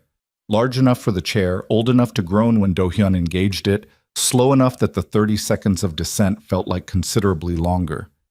The basement level was not cold storage. It was a room, medium-sized, maybe 40 feet by 30, with the kind of temporary fit-out that suggested it had been configured for a specific use and with the intention of being reconfigured or abandoned quickly. 2 folding tables, laptops, a portable router setup, filing boxes stacked against the far wall. And in the center of the room, visible the moment the lift door opened, 2 figures. The first was a man Nia didn't recognize. Heavy set, 60s, the face of someone who had spent a career being useful and forgettable, which matched the profile of Shin Dae-won that Do-hyun had described. The second was Serin. She was sitting in a chair near the table, and she was not restrained, but the quality of her stillness suggested she had understood recently that her options had narrowed to the point where movement felt pointless. She was wearing the same clothes she'd had on, somewhere, at some point before the ceremony, the last time she'd been visible in the footage Do-hyun had pulled. Her hair was loose. Her eyes were clear, which Nia found surprising and then found herself understanding. Serin was not a person who fell apart when things went wrong. She was a person who had been waiting for something to arrive and had decided to be composed when it did. What arrived was Kang Tae-jun in a wheelchair, with Do-hyun and 3 armed men and a black woman in a catering jacket, at 1 in the morning in a basement in Yeongdo. Shin Dae-won's reaction was immediate and physical. He pushed back from the table and his hand went toward something on his person, and Cheon crossed the room in 3 steps and had his arm behind his back before the hand reached whatever it was going toward, and that was the end of that movement. Serin looked at Taejun. Taejun looked at Serin. The silence lasted long enough to have texture. "You're not dead," Serin said. Her voice was steady. Not cold, not warm. Steady. The voice of someone making an accurate observation. No, Taijun said. Min Seok said the wheelchair was fixed, that you wouldn't... She stopped. Something moved behind her eyes. Someone told you. Someone noticed, he said. He did not look at Nia. Where is Min Seok? She looked at the floor. He left 4 hours ago, when the routing stopped moving. He said he was going to reach the fourth contact and get instructions. He got instructions, Taejun said. He was told to clean his exposure. Theron looked up. Something shifted in her face, a tightening, not of fear exactly, but of a person making very fast calculations in real time. You intercepted the call, she said. Yes. Then you know what clean up your exposure means. I do. Then you know, she said, and her voice was still steady, but now there was something underneath the steadiness, a hairline fracture in the composure, that Min Seok is going to come here. Not to rescue you, Taijun said. No, she said. Not to rescue me. The room held that. Nia watched Seirin's face and understood something. This was not a woman who hadn't known the risks. This was a woman who had understood the risks and had proceeded anyway, had made a calculation about how much control she had over the situation, and was now confronting the fact that she had miscalculated the part that mattered most. The money, the escape, the new life somewhere, all of that had been real. The part she'd miscalculated was Shin Jae-ho, who had used Min Seok and therefore had used Seiren, and who cleaned his exposures without sentiment. The money, Do-hyun said to Shin Dae-won, whose arm Cheon was still holding. Where's the frozen capital in the routing chain? Shin Dae-won said nothing. His face was arranged into the expression of a man who had decided that whatever came next was preferable to what would happen if he talked. Do-hyun looked at Taejun. Taejun wheeled forward 2 feet. He looked at Shin Dae-won with the same expression he had used on the financial documents, on the map, on everything. Unhurried, calibrated. The look of a man who understood time as a resource and managed it accordingly. You're 61, Taejun said. You have a daughter in Daejeon and a son in Canada. The son has a permanent residency application pending. The daughter's husband works in a position that requires a clean background certification every 2 years. He paused. I'm not threatening your family. I am describing the shape of your life so that you understand I've read the whole of it, not just the parts that brought you to this room. You can decide whether the fourth entity's protection is worth what cooperation with me would cost you. You have 60 seconds to make that decision. Take them seriously. Shin Dae-won looked at him for a long moment. His face ran through several expressions in sequence. Then he talked. It took 22 minutes. Shin Dae-won talked the way men talked, when they had been carrying something heavy for a long time, and found, when the weight was finally lifted, that the relief of not carrying it was greater than the fear of what happened next. He talked about the routing structure, about the processor, about the 48 months he had been running financial architecture for Shin Jae-ho's organization as a contractor rather than a member, maintaining the fiction of independence that kept his name off the visible organizational charts. He talked about Min Seok, who had been introduced to him 14 months ago through an intermediary, and whose plan Shin Jae-ho had refined and resourced. He talked about the technical access. Choi, the financial analyst, had been approached not through Min Seok, but directly by one of Shin Jae-ho's people, which meant the compromise of the account monitoring system had happened outside Min Seok's knowledge. Min Seok had believed he was the architect. He had been the face. And then Shin Dae-won said something that changed the shape of everything. The aide, he said. The personal aide. Seo Ji-won. We know about Ji-won, Do-hyun said. You know he swapped the keycard, Shin Dae-won said. You don't know how long he's been with Shin Jae-ho's organization. A pause. How long? Taejun said. His voice was exactly the same. It was always exactly the same. But Nia saw his right hand on the armrest, and it was pressing down with a pressure that was not casual. 7 years, Shin Dae-won said. He was placed 2 years before the bombing. The bombing wasn't orchestrated by an unknown enemy. He looked at Taejun. Shin Jae-ho ordered the bombing. Ji-won provided the route information, the motorcade path, the timing, the security gaps. The room went completely still. Nia stopped breathing for a moment. She was aware of doing it. The involuntary pause before the body processes something too large to absorb in motion. Do-hyun's face had gone to a place she hadn't seen it go before. Not anger. Something past anger. Something gray and controlled and dangerous. Taejun did not move. Did not speak. His hand on the armrest pressed down and pressed down and pressed down, and then released. "The bombing," Do-hyun said. His voice was very quiet. "Shin Jae-ho has been inside this organization for 7 years. Ji-won reports directly to Jae-ho's senior operative. The aide role was an opportunity. It wasn't originally planned, but when you needed someone after the bombing, when your requirements were specific, Ji-won was positioned." "Positioned," Taejun said. "One word. He managed your rehabilitation schedule, your medication, your equipment maintenance." Shin Dae-won looked at the table. He was no longer a man who had decided to talk. He was a man who understood that he was dismantling something room by room and could not stop once he'd started. He had complete access to your physical situation, your vulnerabilities, your daily patterns. "The suppressor on the chair," Do-hyun said. "Ji-won." "Yes. He was supposed to be at the palace suite," Taejun said, "when we left." "He wasn't waiting for instruction," Do-hyun said, and his voice had changed. Not loud, quieter, if anything. "The text at 6 this morning. I want to see the number it came from." He pulled up his phone. He looked at the number. He looked at Taejun. "That number," Taejun said. "It's not Ji-won's registered phone," Do-hyun said. "It's a burner. He sent confirmation that he was waiting," Taejun said. "So we would leave the palace believing he was contained. And instead he's—" Do-hyun stopped. Nia said it. "He's already told Shin Jae-ho that the wheelchair suppressor failed, that you survived." The sentence landed in the room with the particular weight of information that rearranges everything around it. Taejun looked at her. In his eyes there was something she had not seen before.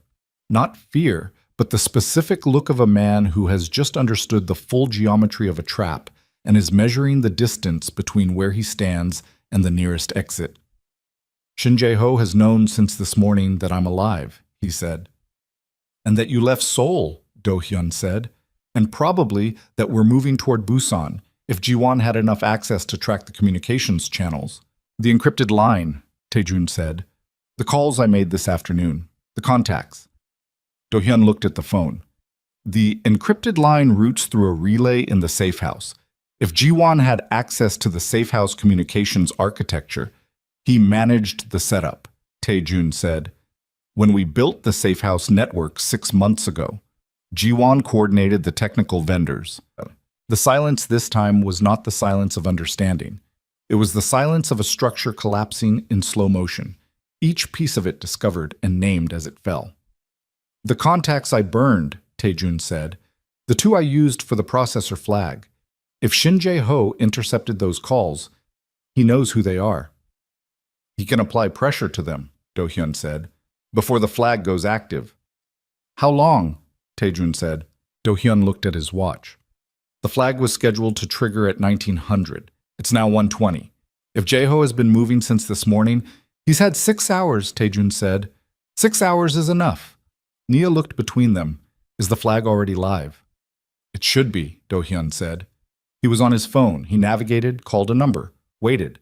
The call did not connect. He tried a second number, same result. He looked at Taejun. "Both contacts are unreachable," Taejun said. It was not a question. "Yes." "Then the flag may not have triggered. Or it triggered, and the contacts are being managed." "Managed," Nia said. Do-hyun looked at her. "Persuaded to withdraw the flag. Shin Jae-ho has his own contacts in the monitoring system. If he moved fast enough, then the capital is moving again," Taejun said. The quiet stretched. Serin, from her chair, said, "The secondary processor, the one your woman found in the routing chain. Shin Jae-ho doesn't know about the flag on the processor specifically. He knows about the institution-level flag. He would have worked to suppress the institution flag. But the processor flag—" Everyone looked at her. She looked at Taejun. "I saw the routing architecture. Min-sok showed me. There was no mention of the secondary processor as a flag point. It wasn't in the original plan. If your woman found it independently—" She stopped. She looked at Nia. "If you found it after the plan was built, Shin Jae-ho's suppression effort is targeting the wrong layer." Nia held Seirin's gaze for a moment. The two women looked at each other across a room in a basement in Busan at 1 in the morning, and the look contained a complicated amount of information. "She's right," Nia said to Taejun. "The processor flag was filed separately. Different system, different contact. It went through the same contacts, but as a different filing category. If Shin Jae-ho's people are suppressing the institution flag, they may not even know the processor flag exists." "May not," Taejun said. "May not," she said. "We don't know." "We need to know," he said. "We need to access the monitoring system directly and confirm the processor flag status." "That requires a terminal with system access," Do-hyun said. "Not a phone, a secure system terminal." "Shin Dae-won," Taejun said. The older man looked up. "You have a terminal here with monitoring system access. You've been using it to track the routing status." Shin Dae-won looked at the laptops on the table. The calculation behind his eyes was brief. "Yes," he said. "Show me." The terminal access took 11 minutes to establish. Shin Dae-won navigated the system under Do-hyun's observation, and Nia stood beside Taejun and looked at the screen as the routing status loaded. The institution-level flag had been suppressed. Withdrawn at 2214, bearing a reference code that indicated regulatory review compliance. The bureaucratic language of a system being told to stand down by someone with the authority to tell it. The processor flag was still active. The capital was frozen at the third routing layer and had not moved. The relief in the room was physical. Do-hyun let out a breath. Sam, by the door, shifted his weight. Even Shin Dae-won's shoulders dropped slightly. Taejun looked at the screen for a long moment. Then, "How long can the processor flag hold without the supporting contact?" 72 hours before it requires reconfirmation, Shin Dae-won said. "After that, it lapses automatically." 72 hours, Do-hyun said. "That's enough time to file through legitimate channels if we—" The lights went out. Not the laptop screen. The laptop continued its cold glow. But the overhead fixtures killed in the same instant, and in the following second, before anyone spoke or moved, Nia heard something that she had heard once before in her life and never forgotten. A sound like a door being opened carefully, and then another, and then multiple sets of feet on the floor above them, moving with the specific cadence of people who had been trained not to sound like people moving. She grabbed Tae-jun's armrest. Not his arm, the chair. "The lift," she said very quietly. "They'll have the lift," Do-hyun said. He had a weapon out. She hadn't seen him draw it. It was simply there. "The staircase," Taejun said. "You said, I know what I said." He looked at the freight lift, dark now, without power. Looked at the staircase door across the room. "The chair navigates stairs if someone assists the front wheels." Do-hyun. "That puts us in the corridor with no exit option if they're already—" "Then we move before they reach the corridor." He looked at Nia. "Can you take the rear of the chair on the stairs and maintain control on the ascent?" She looked at the staircase door, looked at him. "Yes." Do-hyun takes point. "Cheon and Baek follow us. Sam stays here with Shin Dae-won and—" He stopped. He looked at Se-rin. Se-rin was standing.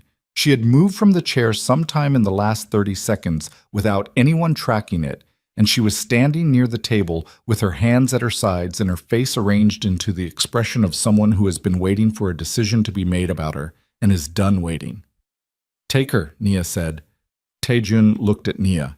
"Whatever she did," Nia said, "she just told us about the processor flag, and the people coming through that door are not making distinctions." A beat. One beat. "Sam," Taejun said. "Se-rin comes with us. Shin Dae-won stays.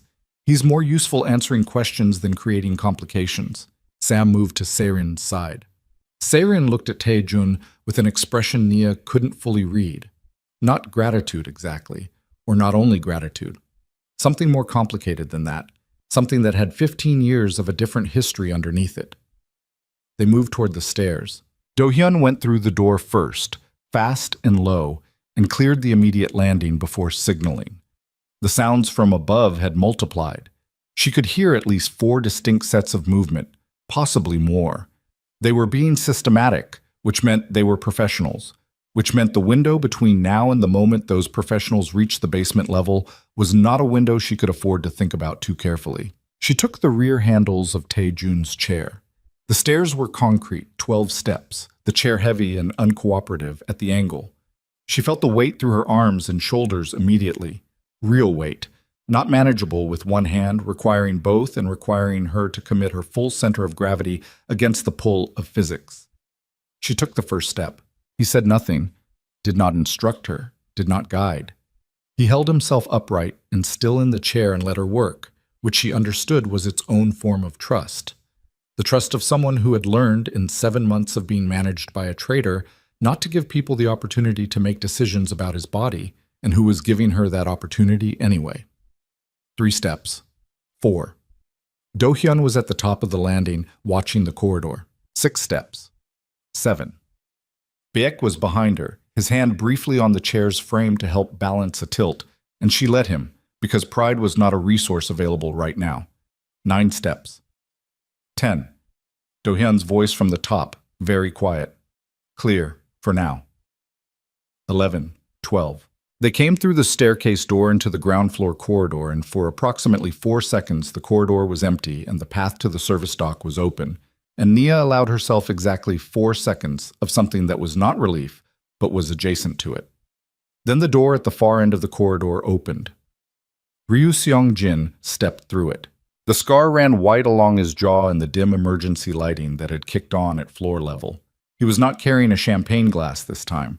He looked at them. At Do-hyun, at the security men, at the chair, at Nia. And his expression was that of a professional making an assessment rather than a person reacting to a surprise.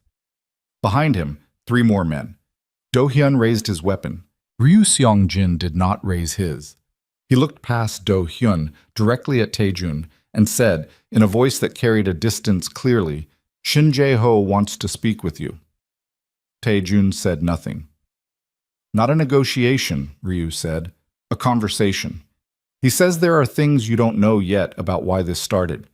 He says if you hear them, you'll understand why continuing isn't in either party's interest." "Shin Jae-ho ordered the bombing," Tae-jun said. "He put a man inside my organization for 7 years. He tried to have me killed at my own wedding." His voice was the same voice it always was.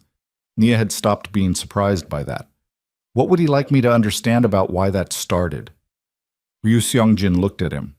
There was something in the look, not discomfort, but the expression of someone who has been given a message to deliver and is aware that the message is incomplete. "He says," Ryu said, "that the bombing was not the beginning, that you already know what the beginning was, that you've always known. You just never asked the right question." The corridor held the words. Nia looked at Tae-jun. His face was absolutely still. But she had learned, in the last 18 hours, to read the quality of his stillness, and what she read now was not the stillness of control over nothing. It was the stillness of a man containing something very large, something that had been large for a long time, and that had just shifted its weight inside. Nobody moved. The corridor held them all in a specific arrangement. Do-hyun with his weapon raised, Ryu Seong-jin with his hands visible and his 3 men behind him, Tae-jun in the chair, with the corridor's emergency floor lighting throwing shadows upward across everyone's faces in ways that made them look carved from something harder than flesh. Nia stood behind the chair with both hands still on the handles, and her heart doing something she could feel in her back teeth. The words hung in the air between them. "You've always known. You just never asked the right question." Tae-jun looked at Ryu Seong-jin for a long time. Long enough that Do-hyun's arm, still extended with the weapon, began to show the first tremor of sustained tension at the shoulder joint. "Where?" Tae-jun said. "The wedding hall," Ryu said. "Hanul Palace. He went back. He's in Seoul. He's been in Seoul since this morning. He said you'd understand why. He said the location would matter to you." "It's a trap," Do-hyun said. He said it flat, no question mark, the way you state a physical law. "Probably," Tae-jun said. "Then we're not—" "I didn't say we weren't going." He looked at Do-hyun. "Lower the weapon." "Tae-jun, I said lower it." Do-hyun lowered it. His jaw was set in a way that communicated everything his voice wasn't saying. Taejun looked at Ryu Seongjin. Tell him I'll be there. Midnight. Ryu nodded once. Then he and his 3 men moved back through the door at the end of the corridor, and it closed behind them, and the emergency lighting continued its low orange hum, and everyone in the corridor started breathing again, in the specific way of people who had been holding breath without meaning to. Serin, from behind Sam's shoulder, said, You're going to walk into it. I'm not walking anywhere, Taejun said. He looked at Nia. His eyes were doing the calculation she had come to recognize, the rapid processing of variables, the weighing of things she couldn't see. Get us back to the boat. She pushed the chair. Oops. The crossing back was faster because Do Hyun pushed the tender's engine harder than the harbor speed limit technically permitted, and nobody on the water at 2 a.m. was enforcing anything. Nia sat near the bow this time, facing the direction of travel, watching the coast come toward them rather than recede. The wind off the water was cold enough to make her eyes water, and she let it, because the cold was clarifying and she needed clarity right now more than comfort. Taejun was beside her. He had moved the chair to the bow position without explanation, and she had understood that the explanation was that he wanted to think without being observed from behind, which required facing forward, which required the bow. The beginning, she said. Not loudly. The engine was loud enough that the conversation was private by default. He looked at the water. You know what he means, she said. The right question. A long pause. The coast lights moved. My father built the Black Phoenix Syndicate on Incheon Dock territory, he said. When I was 23 and he was moving the organization into more sophisticated operations, there was a restructuring. Several of the original dock network partners were bought out, given settlements, and released. He stopped. One of them contested the buyout, said the valuation was manipulated, said he was owed considerably more than he received. Shin Jae-ho, she said, his father. Shin Jae-ho inherited the grievance along with everything else. He looked at her. The wind moved across his face and he didn't react to it. The car bombing, the 7 years of infiltration, the wedding. This, he made a small gesture that encompassed the boat, the water, the whole night. All of it is a collection on a debt that is 20 years old and that I had nothing to do with creating. But you inherited it, she said, along with everything else. Yes, she thought about that. Does knowing that change anything? No, he said. It explains the shape of it. It doesn't change what has to happen now, which is, I go to Hanul Palace at midnight. I hear what he has to say, and then I finish it. How? He looked at the approaching coastline. Min Seok declared himself the new leader of the Black Phoenix Syndicate. The allied organizations are waiting to see whether he can hold that declaration or whether it collapses. If I arrive at the wedding hall and Min Seok is there, which he will be, because Shin Jae-ho will have brought him, because Min Seok is still useful as a face even now, then the declaration happens in front of whoever Shin Jae-ho has brought as witnesses. Imaz de Boisiing. He paused. And it unravels in front of them. You said it might be a trap. It is definitely a trap, he said. The question is whether I can make the trap work for me instead of against me. She looked at him. And if you can't? He said nothing. I'm asking seriously, she said, not rhetorically. I know, he said. I don't have an answer for the if I can't version. I have an answer for the version where I go and it works. That's the version I'm planning. The boat hit a swell, and spray came over the bow and caught them both, and she felt it cold across her face and hands and didn't move. He didn't move either. They sat wet and cold in the bow of a harbor tender in the dark, and she thought, this is what it looks like to move towards something with no guarantee. This exact thing. This particular cold and dark. I'm coming, she said. He looked at her. To the palace, she said, I know the building, the layout, the service corridors. If something goes wrong at Hanul Palace, he said, knowing the service corridors will not be sufficient. Probably not, she said. I'm still coming. He held her gaze for a moment, then looked back at the water. All right, he said. They had 9 hours. Do Hyun used 6 of them running communications, reaching every loyal element of the Black Phoenix network still in Seoul, positioning people around the Hanul Palace perimeter without tipping the hand that the meeting was anything other than what Ryu Seongjin had said it was. The remaining 3 hours, Taijun spent on the encrypted line talking to 2 organizational lieutenants whose loyalty Do-hyun had personally verified against the Ji-won contamination. The financial picture was revised, the processor flag confirmed still active. The frozen capital remained frozen. Nia slept for 2 hours in the back of the panel van during the road section of the return. She slept the way she had trained herself to sleep in difficult situations, quickly and without ceremony, prioritizing recovery over comfort, waking when the vehicle stopped with her body already running before her conscious mind had caught up. She woke to Do-hyun saying her name, and the van stopped outside a building in Mapogu that turned out to be a secondary syndicate property.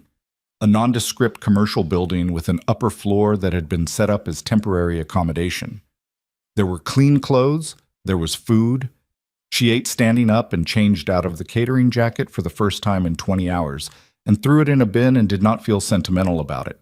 Saren was in a separate room with Sam outside the door. Not imprisoned, the door wasn't locked, but contained. Nia walked past and the door was slightly open, and she saw Saren sitting on the edge of a cot with her hands in her lap and her eyes on the floor. And the image stayed with her in the way certain images stayed. Not dramatic, exactly, but true. A woman at the bottom of a decision she had made fully and was now living the weight of. Nia did not go in. At 10:30 in the evening, Taejun called everyone into the main room. He was in a different suit, dark, clean, well-fitted. Someone on Do-hyun's staff had managed it. He sat at the table and laid out what was going to happen with the same flat precision he brought to everything, and the men in the room listened with the focused attention of people who understood that the margin for error in the next 90 minutes was not a margin you measured in degrees. Shin Jae-ho will have the building, he said. Whatever he has in there, it will be substantial. He is not a man who meets on uncontrolled ground. The perimeter team Do-hyun has positioned outside cannot enter without triggering a response, so they stay outside. They wait. Their function is to seal the exit routes, not to come in unless signaled. Signal, Cheon said. If the situation inside becomes unrecoverable, Do-hyun signals from inside. The perimeter team's job at that point is not rescue. It's to ensure nothing leaves the building that shouldn't. He looked around the table. We go in through the main entrance. 4 of us, myself, Do-hyun, Cheon, and Nia. The rest of you hold the outside positions. Beck said, 4 is light. 4 is what doesn't look like an army walking into a negotiation, Taejun said. We're not going in to fight. We're going in to finish it differently. He didn't elaborate on what differently meant.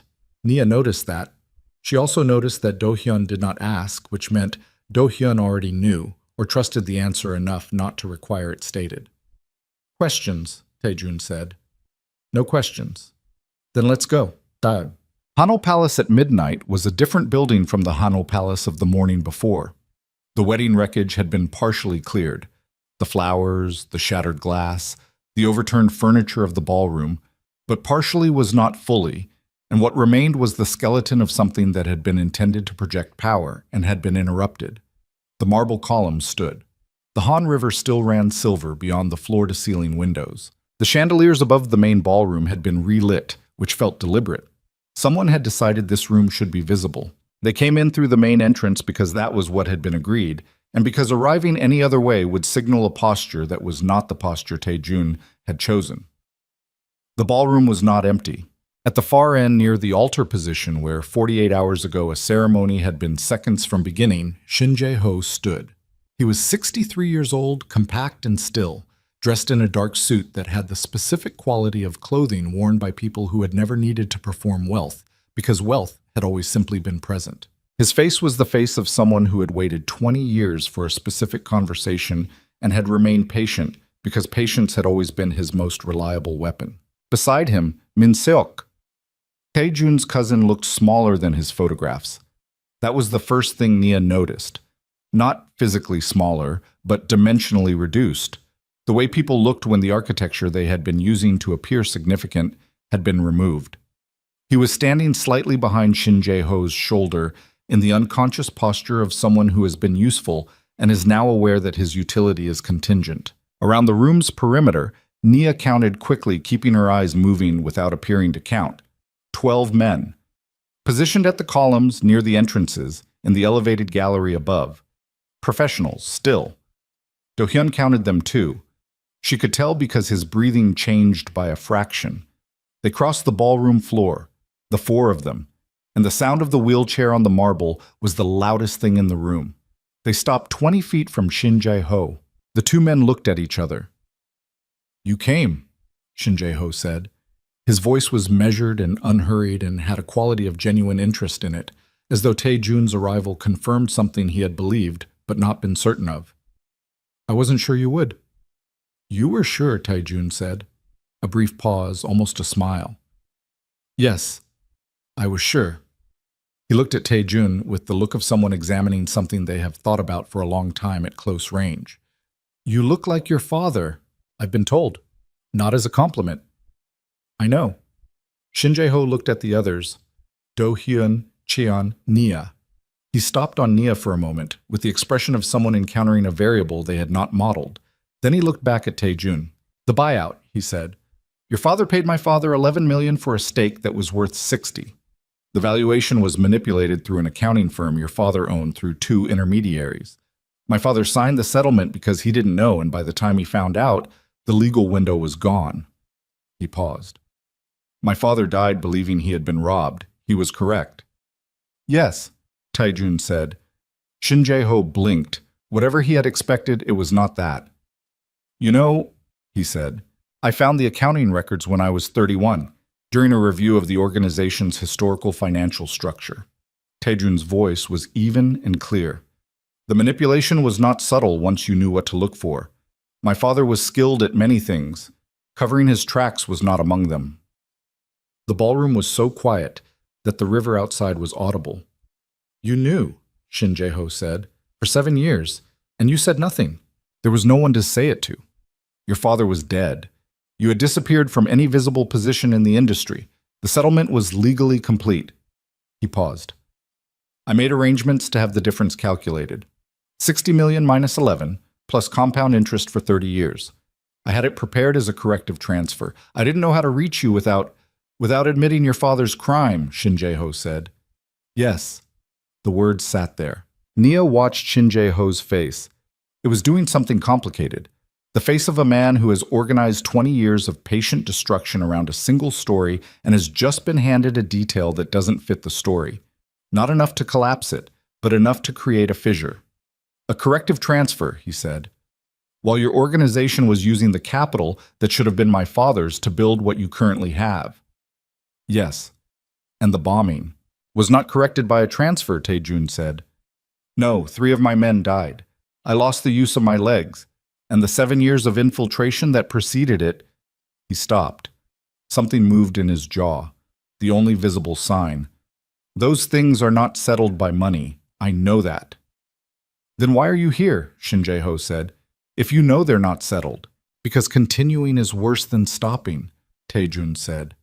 "Not because I forgive it, because the alternative to stopping is a war between our organizations that neither of us can win cleanly, that will cost both of us more than the original debt was worth, and that will end with someone else, someone who had nothing to do with what my father did 30 years ago, holding both territories while we're both diminished." He looked at Shin Jae-ho steadily. "I came because I think you're intelligent enough to have already run that calculation, and I think the answer you got was the same answer I got." The silence stretched out across the marble floor and the damaged altar and the relit chandeliers of a room that had been built for a ceremony that never happened. Min-seok, from behind Shin Jae-ho's shoulder, said, "He's stalling." Nobody looked at him. "He's stalling for a reason," Min-seok said. His voice had the high, tight quality of a man who can feel the situation moving away from him and is trying to interrupt its momentum by speaking. "He has people outside. Do-hyun's network. He's running a containment, but Min-seok," Tae-jun said. He did not raise his voice. "Sit down." "You don't get to—" I said sit down. The authority in the words was not volume. It was something else, something that came from 15 years of being the person in the room whose voice ended conversations rather than starting them. Min-seok stopped talking.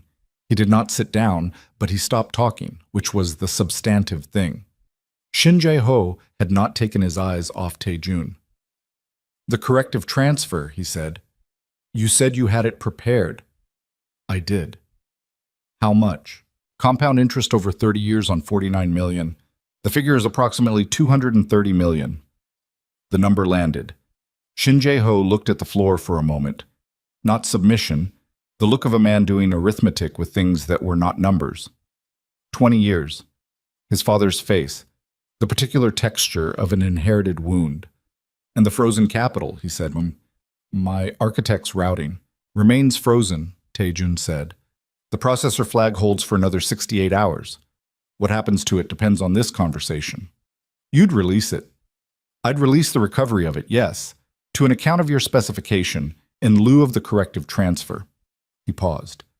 "The amounts are approximately equivalent." Shin Jae-ho looked at him for a long time. In the gallery above, Nia was aware of the perimeter men, their stillness, their attention, the invisible wire of tension that ran through the room and connected everyone in it to this specific exchange. One wrong word, one wrong movement. The wire was there, and everyone felt it. Then Shin Jae-ho looked at Min Seok. Min Seok understood what the look meant before anyone explained it. "Wait," Min Seok said. "Wait. We had an agreement." "We had an arrangement," Shin Jae-ho said. "It's concluded. You can't—" "I delivered everything you needed. The access, the accounts, the timing. You delivered a failed assassination and a frozen asset," Shin Jae-ho said. His voice had not changed temperature. It was the voice of a man closing a ledger. "The arrangement is concluded." Min Seok looked at Tae-jun. His face had gone through several things in rapid sequence. Calculation, desperation, a brief consideration of the men around the room and the odds they represented, and had arrived at something that looked almost like the face of a person seeing themselves clearly for the first time in a long time. It was not a comfortable view. "Tae-jun," he said. Tae-jun looked at him. "I grew up in your shadow," Min Seok said. It came out raw, not polished, the words of someone who had rehearsed a different version and had abandoned it mid-delivery. "Every room I walked into, every conversation I had inside the organization, everything I ever built inside that structure, it was always, you were always—" He stopped. He started again. "I deserved more than what I was given." "Maybe," Tae-jun said. The word stopped Min Seok completely. "Maybe you did," Tae-jun said. "That's a real possibility. The way the organization was structured around me, the way my father designed it, and the way I maintained it, left very little room for anyone beside me. That may have been a genuine injustice to you." He looked at his cousin. His face was not soft, but it was not without recognition. "It also doesn't justify what you did. Both of those things are true simultaneously." Min Seok's jaw worked. His eyes were bright in a way that was not composed. "What happens now?" he said. "You surrender," Tae-jun said, "to Do-hyun, tonight. Everything you have access to, communications, accounts, contacts, all of it, and then you stop." "And if I don't?" "Then Shin Jae-ho's arrangement is concluded and you have no allies in this room. And the 12 men on the perimeter are employed by an organization that is currently deciding whether your value as a continuing problem outweighs the cost of resolving it." He looked at his cousin steadily. "I'm offering you the option where you walk away. Take it." The room held the decision. Min Seok looked at Shin Jae-ho. Shin Jae-ho looked at the floor, which was the most complete answer available. Min Seok's shoulders dropped. Not dramatically, just the architecture of a man who has been holding a posture for a very long time, releasing the effort it required. He looked suddenly very tired, and very young, and very much like someone whose cousin he actually was. "Do-hyun," Tae-jun said. Do-hyun moved to Min Seok's side. And then everything happened at once. The shot came from the gallery. Not at Tae-jun, not at Shin Jae-ho. At Do-hyun. It caught him in the left shoulder and the impact turned him sideways, and he hit the marble floor, and Nia was moving before the sound of it had finished echoing. Moving toward the chair, getting behind it, driving it hard to the left toward the column cover, because standing still was death, and the shot had come from above, which meant the angle was downward, which meant the column was the correct geometry. She hit the column with the chair's footrest and stopped hard. Do-hyun, Tae-jun said. Down, Do-hyun said from the floor. His voice was tight and functional, not panicked. I'm down, shoulder. I'm functional. He had his weapon up already, left hand on the floor for stability, right hand elevated, scanning the gallery. Cheon had his weapon out and was behind the adjacent column shouting something in Korean that Nia didn't catch. Shin Jae-ho was on his feet with his hands visible, which was either an instinct toward visible non-aggression or an instruction to his men, and she couldn't tell which. That wasn't me, Shin Jae-ho said loudly, clearly, toward the gallery. Stand down. Nothing stood down. A second shot hit the marble 2 feet from Tae-jun's chair. Stone fragments. Nia felt one catch her forearm above the wrist, a bright line of pain, not deep, but immediate and undeniable, and she pressed harder into the column and kept the chair behind it. Whose men? Tae-jun said. He was speaking to Shin Jae-ho, across the 8 feet of open floor between the column and Shin Jae-ho's position, and his voice was still absolutely level. Not mine, Shin Jae-ho said. He looked genuinely uncertain, which was the most unsettling expression she had seen on him. Min Seok, Do-hyun said from the floor. He was pointing. Min Seok was gone. In the 12 seconds between the first shot and now, while the room reorganized around the violence, Tae-jun's cousin had simply walked into the commotion and disappeared toward the east entrance of the ballroom. Tae-jun looked at the space where Min Seok had been. From the gallery, a voice, not Ryu Song-jin, a different voice, younger, speaking in Korean that Nia caught the edges of. Do-hyun translated from the floor in a rapid undertone. Third party. Someone Min Seok brought independently. Not Shin Jae-ho's men. Min Seok had his own insurance. How many? Tae-jun said. Gallery, Do-hyun said. Minimum 2, possibly 4. Shin Jae-ho from his position. I can pull my men from the perimeter. Your men on the perimeter are already engaged, Cheon said, phone to his ear, relaying from the outside team. Our people have the exits. Min Seok is inside the building, Tae-jun said. He didn't leave. He went to the east corridor. He looked at Nia. She was the one who knew the building. He was looking at her because she knew the building. She thought fast. East corridor from the ballroom. Service access on the right. Loading dock at the end. Freight elevator on the left. The freight elevator opened onto 3 floors. Event prep level. Executive suites. Rooftop mechanical level. Rooftop, she said. The mechanical level. If he has people up there, the sight lines cover the whole ballroom from above. She looked at the ceiling, at the glass panels, at the chandeliers relit by someone who had wanted this room visible. He lit the chandeliers, she said. Min Seok did, before we arrived. He wanted us lit from below.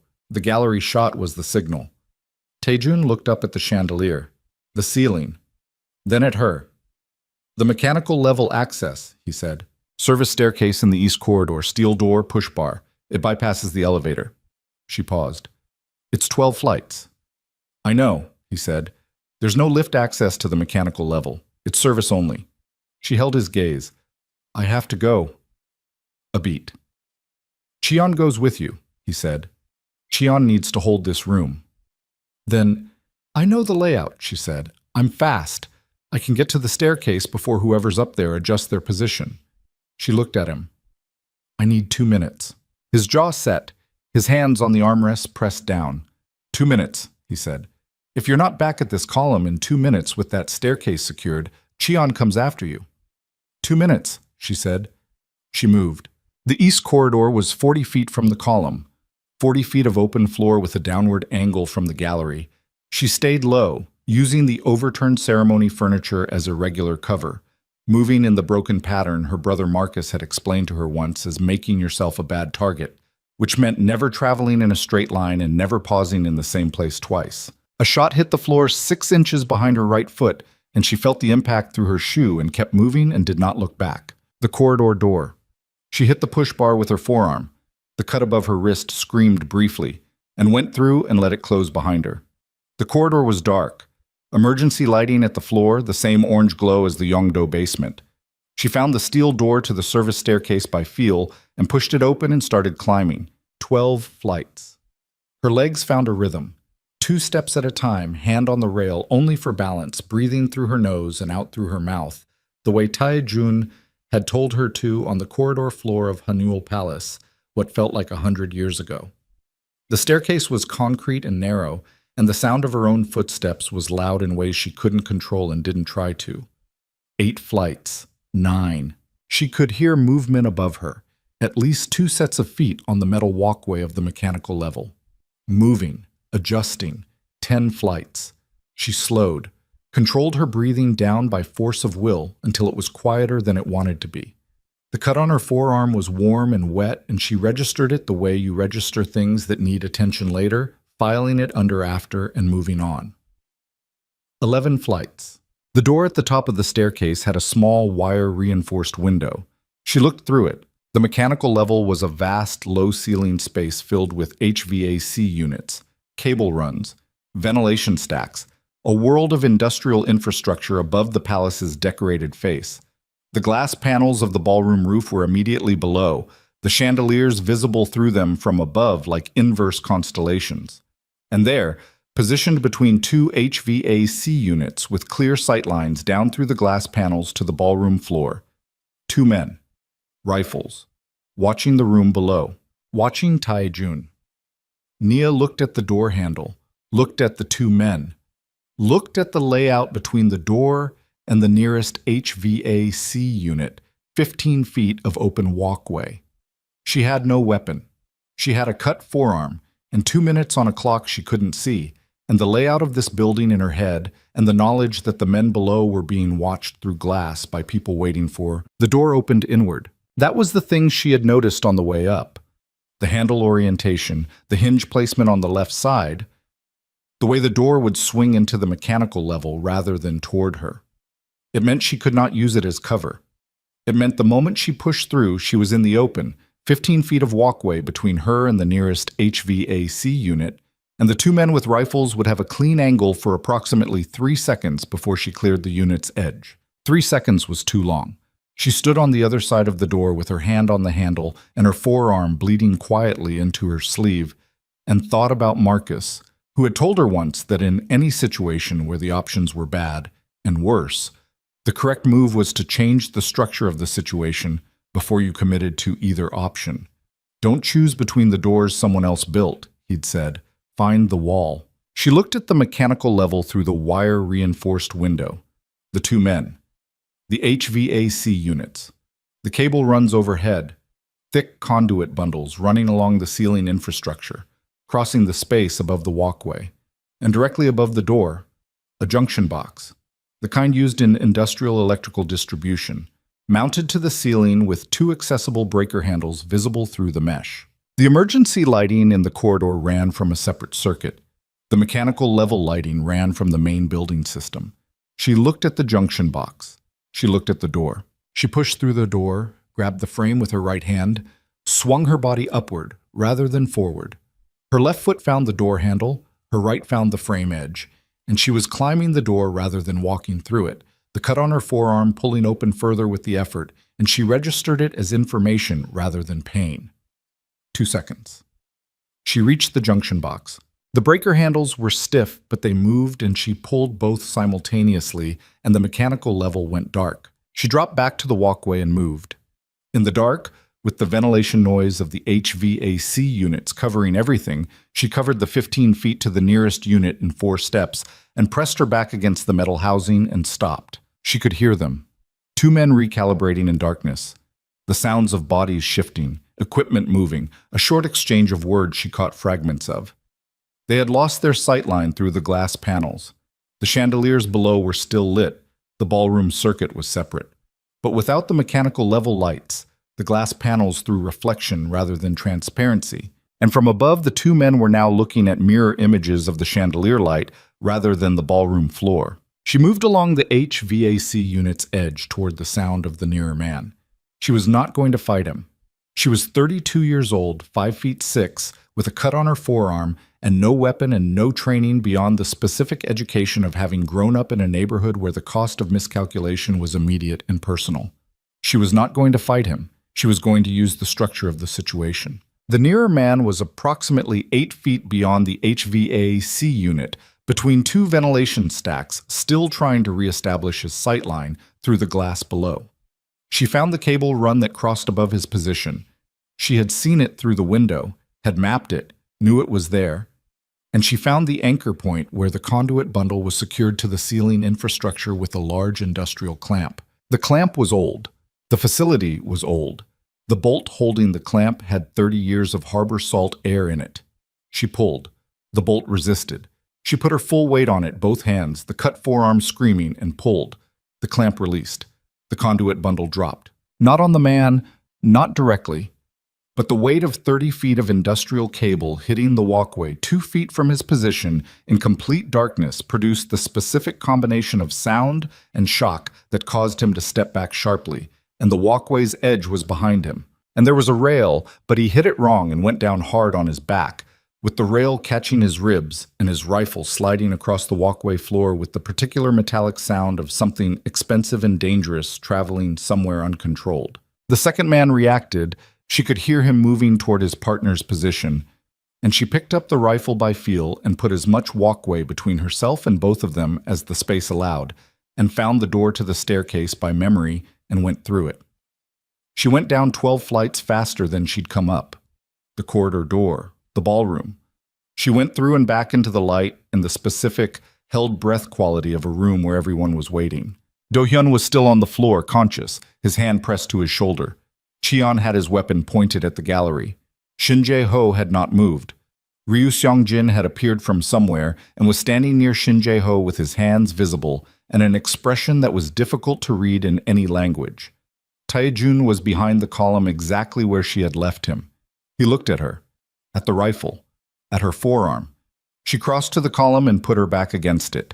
"Gallery is compromised," she said. She was breathing hard and trying not to show it, and showing it anyway. "2 men. One is down. The other lost his rifle." She held up the one she was carrying. "This one." "Min Seok's people," Do-hyun said from the floor. "They don't have a sightline anymore," she said. "I killed the mechanical level lights." Tae-jun looked at her for a moment in a way that she could not fully name. Something between recognition and something older and less organized than recognition. "Min Seok," he said. "East corridor." "He didn't make it to the roof," Cheon said. He had his phone to his ear. "Outside team has the loading dock. He's somewhere in the building." "He's in the building without his insurance," Tae-jun said. He looked at Shin Jae-ho across the open floor. "Your men on the perimeter. Call them in." Shin Jae-ho looked at him for a moment. Then he nodded at Ryu Seong-jin. Ryu made a call. 3 words. The perimeter men came in through the east and west entrances simultaneously, 8 of them, moving with the professional efficiency of people who had been waiting for exactly this instruction. They fanned through the building in pairs.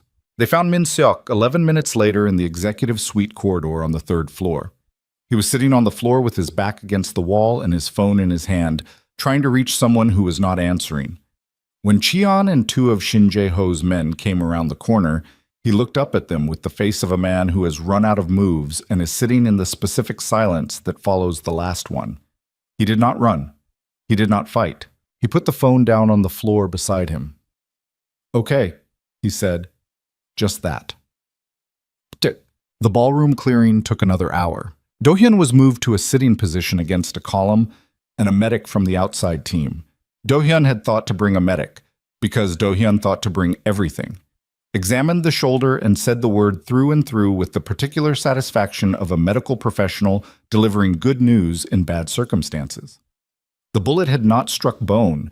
There would be surgery, rehabilitation, a period of limited function. Do-hyun received this information and said, "When can I work?"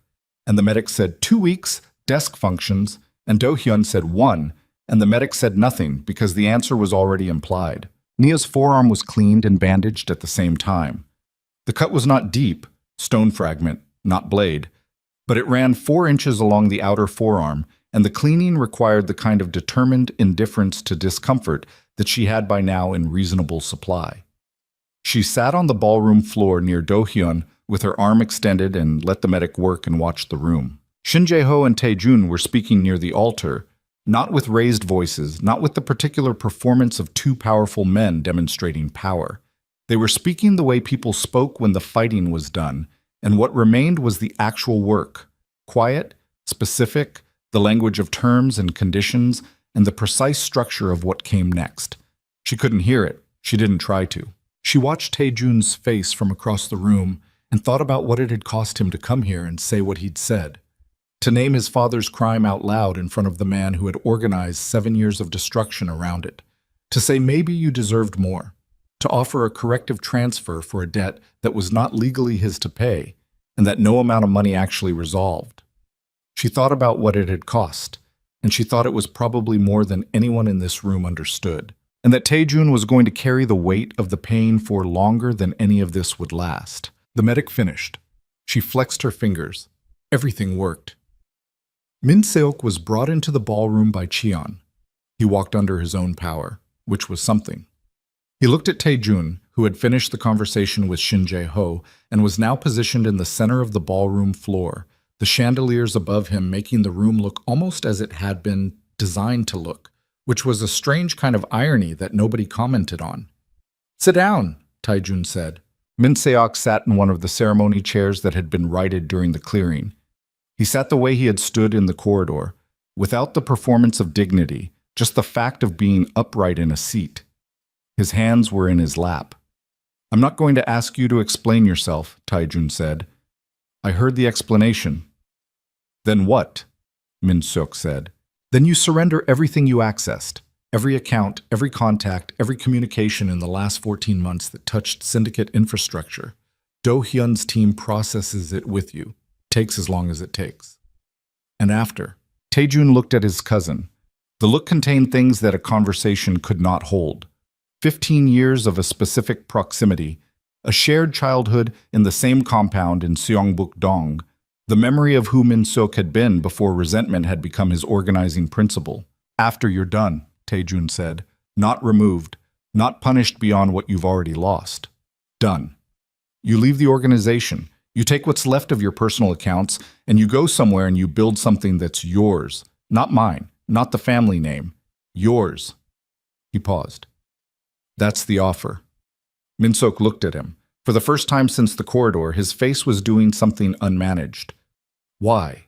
he said. "Because you're my cousin," Taejun said. "That didn't stop you from doing what you did. It doesn't stop me from giving you a way out." He held Min Seok's gaze. "Take it or don't." Min Seok looked down at his hands. He sat with whatever was happening inside him without showing it cleanly, which was, she thought, possibly the most honest thing about him, that he was a man who contained things incompletely and had never found a way to put them down. "Okay," he said, for the second time that night, just that word. Seirin was brought from the Mapo property at 4 in the morning. Taejun had made the call himself from the ballroom, while the room was still being organized around the aftermath of everything. He had spoken briefly and given an address and ended the call and not explained it to anyone, which meant everyone in the room understood it without explanation. She arrived with Sam and stood in the doorway of the ballroom and looked at the space, the altar, the columns, the chandeliers, with the expression of someone returning to the site of a decision they have had several hours to examine from every angle. Taejun was near the window. The Han River was still there, still running silver, though the sky above it was beginning its gradual shift from black toward the particular dark blue that preceded actual dawn. Seirin walked across the room to him. She walked the way she had walked in the footage from the pre-wedding events, straight-backed, composed, the walk of someone who had decided long ago that her carriage was the one thing fully under her control. She stopped 4 feet from the chair. "The international fraud charges," she said. "The account access. The coordination with Min Seok." "Yes," he said. "All of it is documented." "All of it?" She nodded. She was not surprised. The composure on her face was not the composure of someone who had expected rescue. It was the composure of someone who had looked at the full shape of their situation and had decided to meet it upright. "What I did to you," she said, "at the ceremony, the humiliation of it. I'm not interested in the humiliation," he said. "I'm interested in the 3 of my men who were positioned in exposed locations based on the security briefing you helped Min Seok construct. One of them has a fractured shoulder, Another was in the ballroom when the first shot was fired. She absorbed that. Something moved behind her eyes. Not guilt, exactly, but the particular expression of someone who had allowed themselves to think of a plan in terms of its moving parts, and was now confronting the parts that had been moving people. "I didn't know there would be a shooter," she said. "No," he said. "You knew there would be a robbery and a humiliation and an escape plan. The shooter was Min Seok's arrangement with Shin Jae-ho, not yours." He looked at her steadily. "That's a distinction that matters legally. Whether it matters to you in some other way is not something I can answer for you." She looked out the window at the river. "What happens?" she said. "International financial crime charges are already in process. You'll be contacted by an investigator within 48 hours. I won't interfere with that process." He paused. "I also won't add to it. What's documented is what's documented." "That's—" She stopped. "It's what I can do," he said. "Not for what you did. Because using the legal system as a personal instrument is something I've avoided for 15 years, and I'm not changing that now." He looked at her profile in the window light. "What you do with the 48 hours before the investigator contacts you is your own decision." She turned and looked at him. "You're not what I expected," she said. "When they told me about you, before the arrangement, they described a man who—" She stopped again. "They made you sound like only one thing." "People often do that," he said. "It's easier." "Yes," she said. "It is."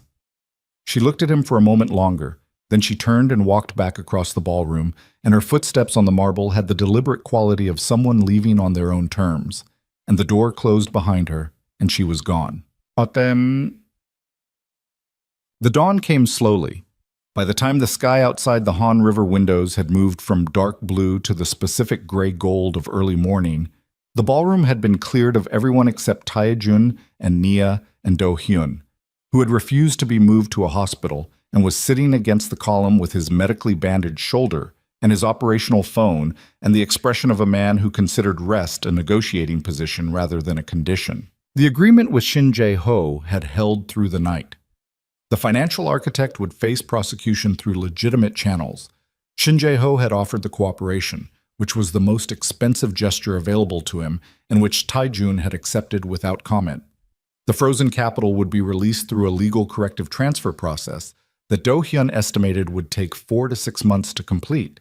The syndicate's allied organizations had been contacted before dawn. The declarations they received confirmed what the night had decided. Kang Tae-jun remained the leader of the Black Phoenix Syndicate. Min Seok's claim was formally withdrawn. The processor flag on the routing chain had been confirmed still active. The capital was intact. Do-hyun would need surgery. Cheon had a broken finger from the corridor altercation, which he had wrapped himself with tape from the medic kit without being asked. Nia had 4 inches of bandaged forearm and the specific kind of bone-deep exhaustion that arrives after adrenaline has been running for 30 consecutive hours and has finally stopped. She was sitting on the altar step, the same step where a ceremony had been about to begin 48 hours ago, with her arms on her knees and her head down, not sleeping, just existing in the particular flatness that follows events that have required everything you have. She heard the wheelchair on the marble. Tae-jun stopped beside her. He did not speak immediately. He looked out the window at the river and the beginning of the city's morning, the first delivery trucks, the lights of early commuters on the bridge, the water catching the dawn color the way water always caught available light, indifferent and beautiful. "The catering company," he said finally. "Your employer." "I've already lost the contract," she said. "After yesterday, the palace event." "I know. I've spoken with them." He looked at her. "They've been compensated for any loss. Your employment record has been cleared of any connection to the incident." She looked up at him. "You didn't have to do that." "I did, actually," he said. "You lost your job because of something I put you in the middle of." "I walked into the middle of it." "You walked into a preparation room to deliver water glasses." He held her gaze. "The rest was my situation, not yours. I owe you a complete accounting for what you've lost because of it." She thought about that. She thought about the catering jacket in the bin in the Mapo property, and the apartment she hadn't been home to in 2 days, and her mother who was going to call on Sunday, and the city that had been her home for 2 years, and that she was now looking at from inside a ballroom in a palace on the Han River at 5 in the morning, after something that she did not yet have adequate language for. "My forearm," she said. "Yes. I broke 2 electrical circuits and dropped a cable conduit on a professional gunman," she said. "Without a weapon. In the dark." "Yes. I just want to note," she said, that is not in the job description for hospitality catering staff." Something happened to his face. Not quite a smile. His face did not arrive at smiles easily. She had learned that much. But something adjacent to it. Something that involved the muscles around his eyes in a way that was brief and genuine and not performed. "No," he said, "it isn't." She looked at the river. A cargo ship was moving slowly down the channel, its running lights still on in the early light, its bulk enormous and unhurried. She watched it for a while. "What happens to the organization now?" she said. "Reconstruction," he said. Ji-won's access is being audited retroactively. 7 years of potential exposure. Choi is in custody and cooperating. The account monitoring system is being rebuilt from the ground structure. The allied organizations will need managing. There will be those who interpret last night as weakness rather than resolution, and that interpretation will need correcting. He paused. "It is in the most direct sense a large amount of work." "You sound like you're looking forward to it," she said. He was quiet for a moment. "I sound like someone who understands the difference between a situation with a path forward and a situation without one," he said. "This is the first kind. For the first time in 8 months, this is the first kind." She understood what he meant. 8 months since the bombing. 8 months of recovering physical function while managing an organization being slowly undermined from within by a man he had chosen himself. 8 months of operating from inside a compromised structure without knowing it was compromised. "You didn't know about Ji-won," she said. 7 years. You couldn't have known." "I should have. People say that," she said, "about the things they didn't see coming. I should have known. But the nature of something being hidden is that it's hidden.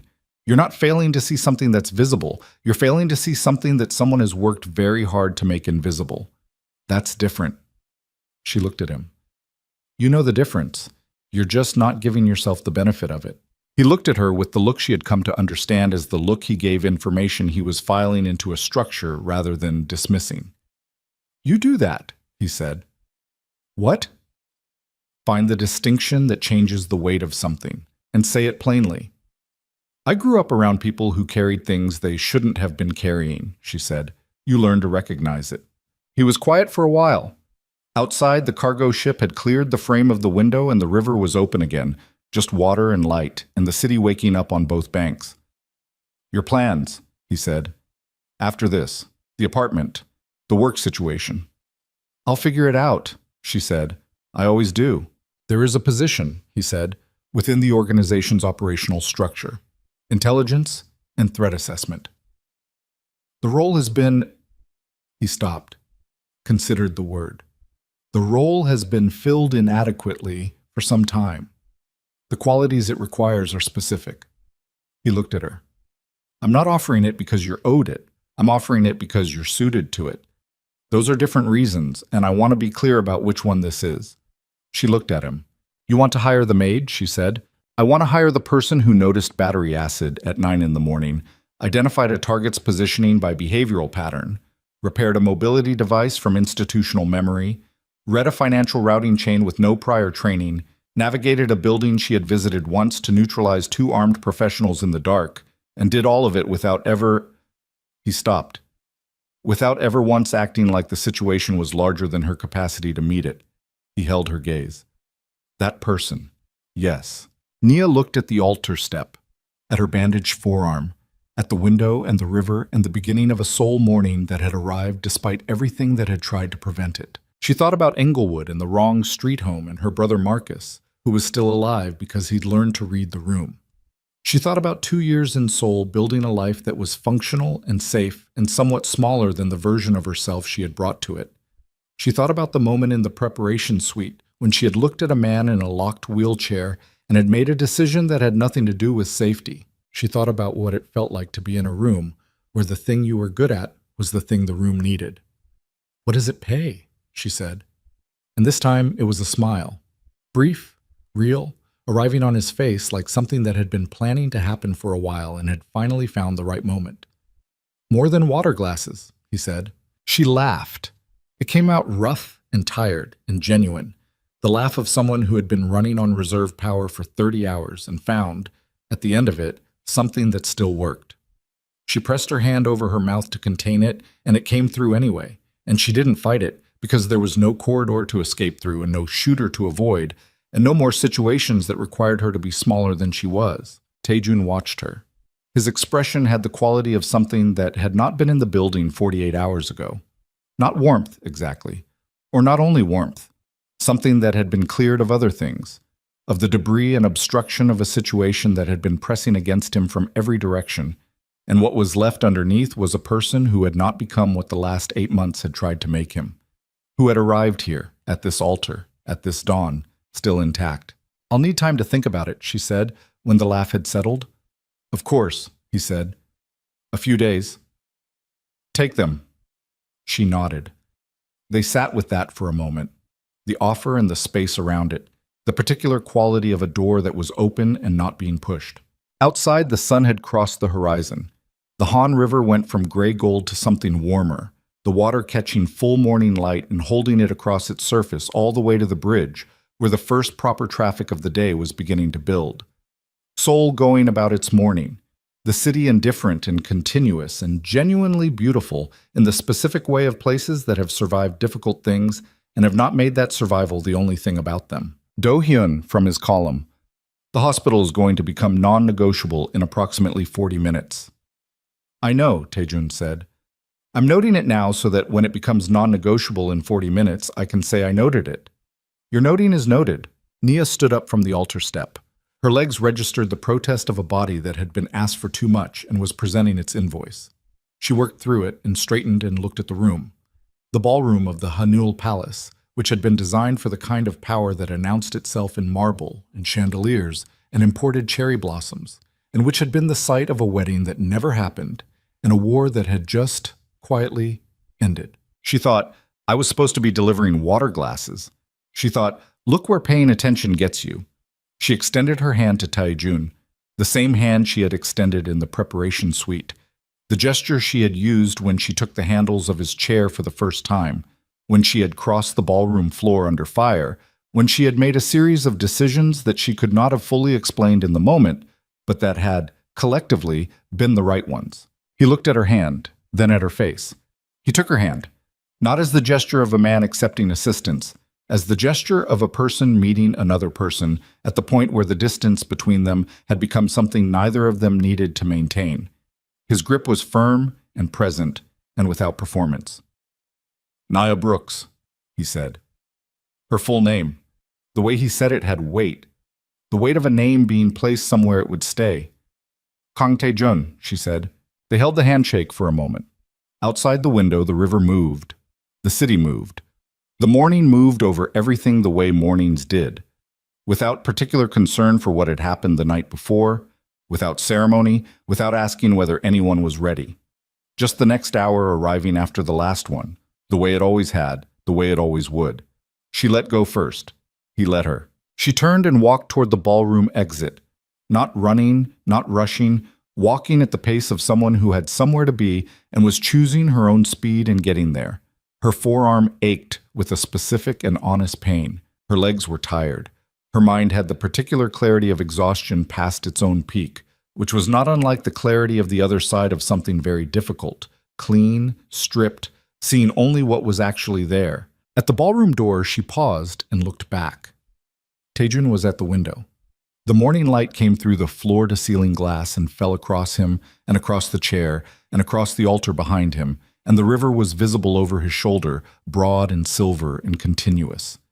He was looking out, not at her, already forward, already in the next thing, the way a person moved when they had decided the only direction available was ahead. She understood that. She had been moving in that direction her entire life. She went through the door.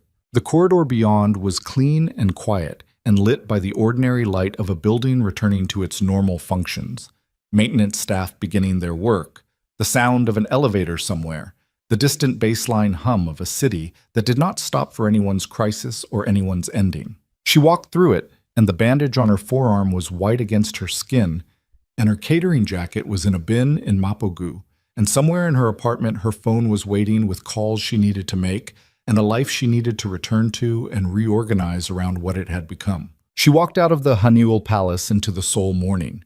The cherry blossom trees stood in their imported rows, their petals reduced by 2 days of weather to a thin scatter on the circular driveway. They were still there, still standing, still doing what they had been brought here to do, which was simply to be present and to be what they were, regardless of what had happened around them. She stood among them for a moment. The Han River was not visible from here, but she could feel the direction of it, the particular quality of air near moving water, cooler and more alive than the air away from it. She turned her face toward it. Then she walked to the road, and the morning traffic was moving, and Seoul was fully awake now and entirely indifferent to her and to everything that had happened in the building behind her, and that indifference was, she found, exactly right. The city owed her nothing. She had done what she came here to do. Not what she was sent to do, which was water glasses and event setup, but what she had decided to do in a preparation suite at 7 in the morning when a man in a locked wheelchair looked at her, and she had recognized something in the quality of his stillness, and had chosen, for reasons she could not fully articulate then and could not fully articulate now, to stay. She had stayed. She had stayed, and it had cost her things and returned other things and changed the shape of what she was moving toward. That was how it worked, she thought. That was how it had always worked. You paid attention. You noticed the thing. You made the move that nobody was watching for. And then you found out what you were made of by what the situation asked for. She knew what she was made of. A taxi came down the road and she raised her hand and it stopped, and she got in and told the driver her street in Mapogu, and he pulled into traffic, and Seoul opened around them, enormous and ordinary and entirely itself. The river somewhere below and to the east, the city rising on both sides, the morning already well underway. She did not look back. She was already thinking about what came next.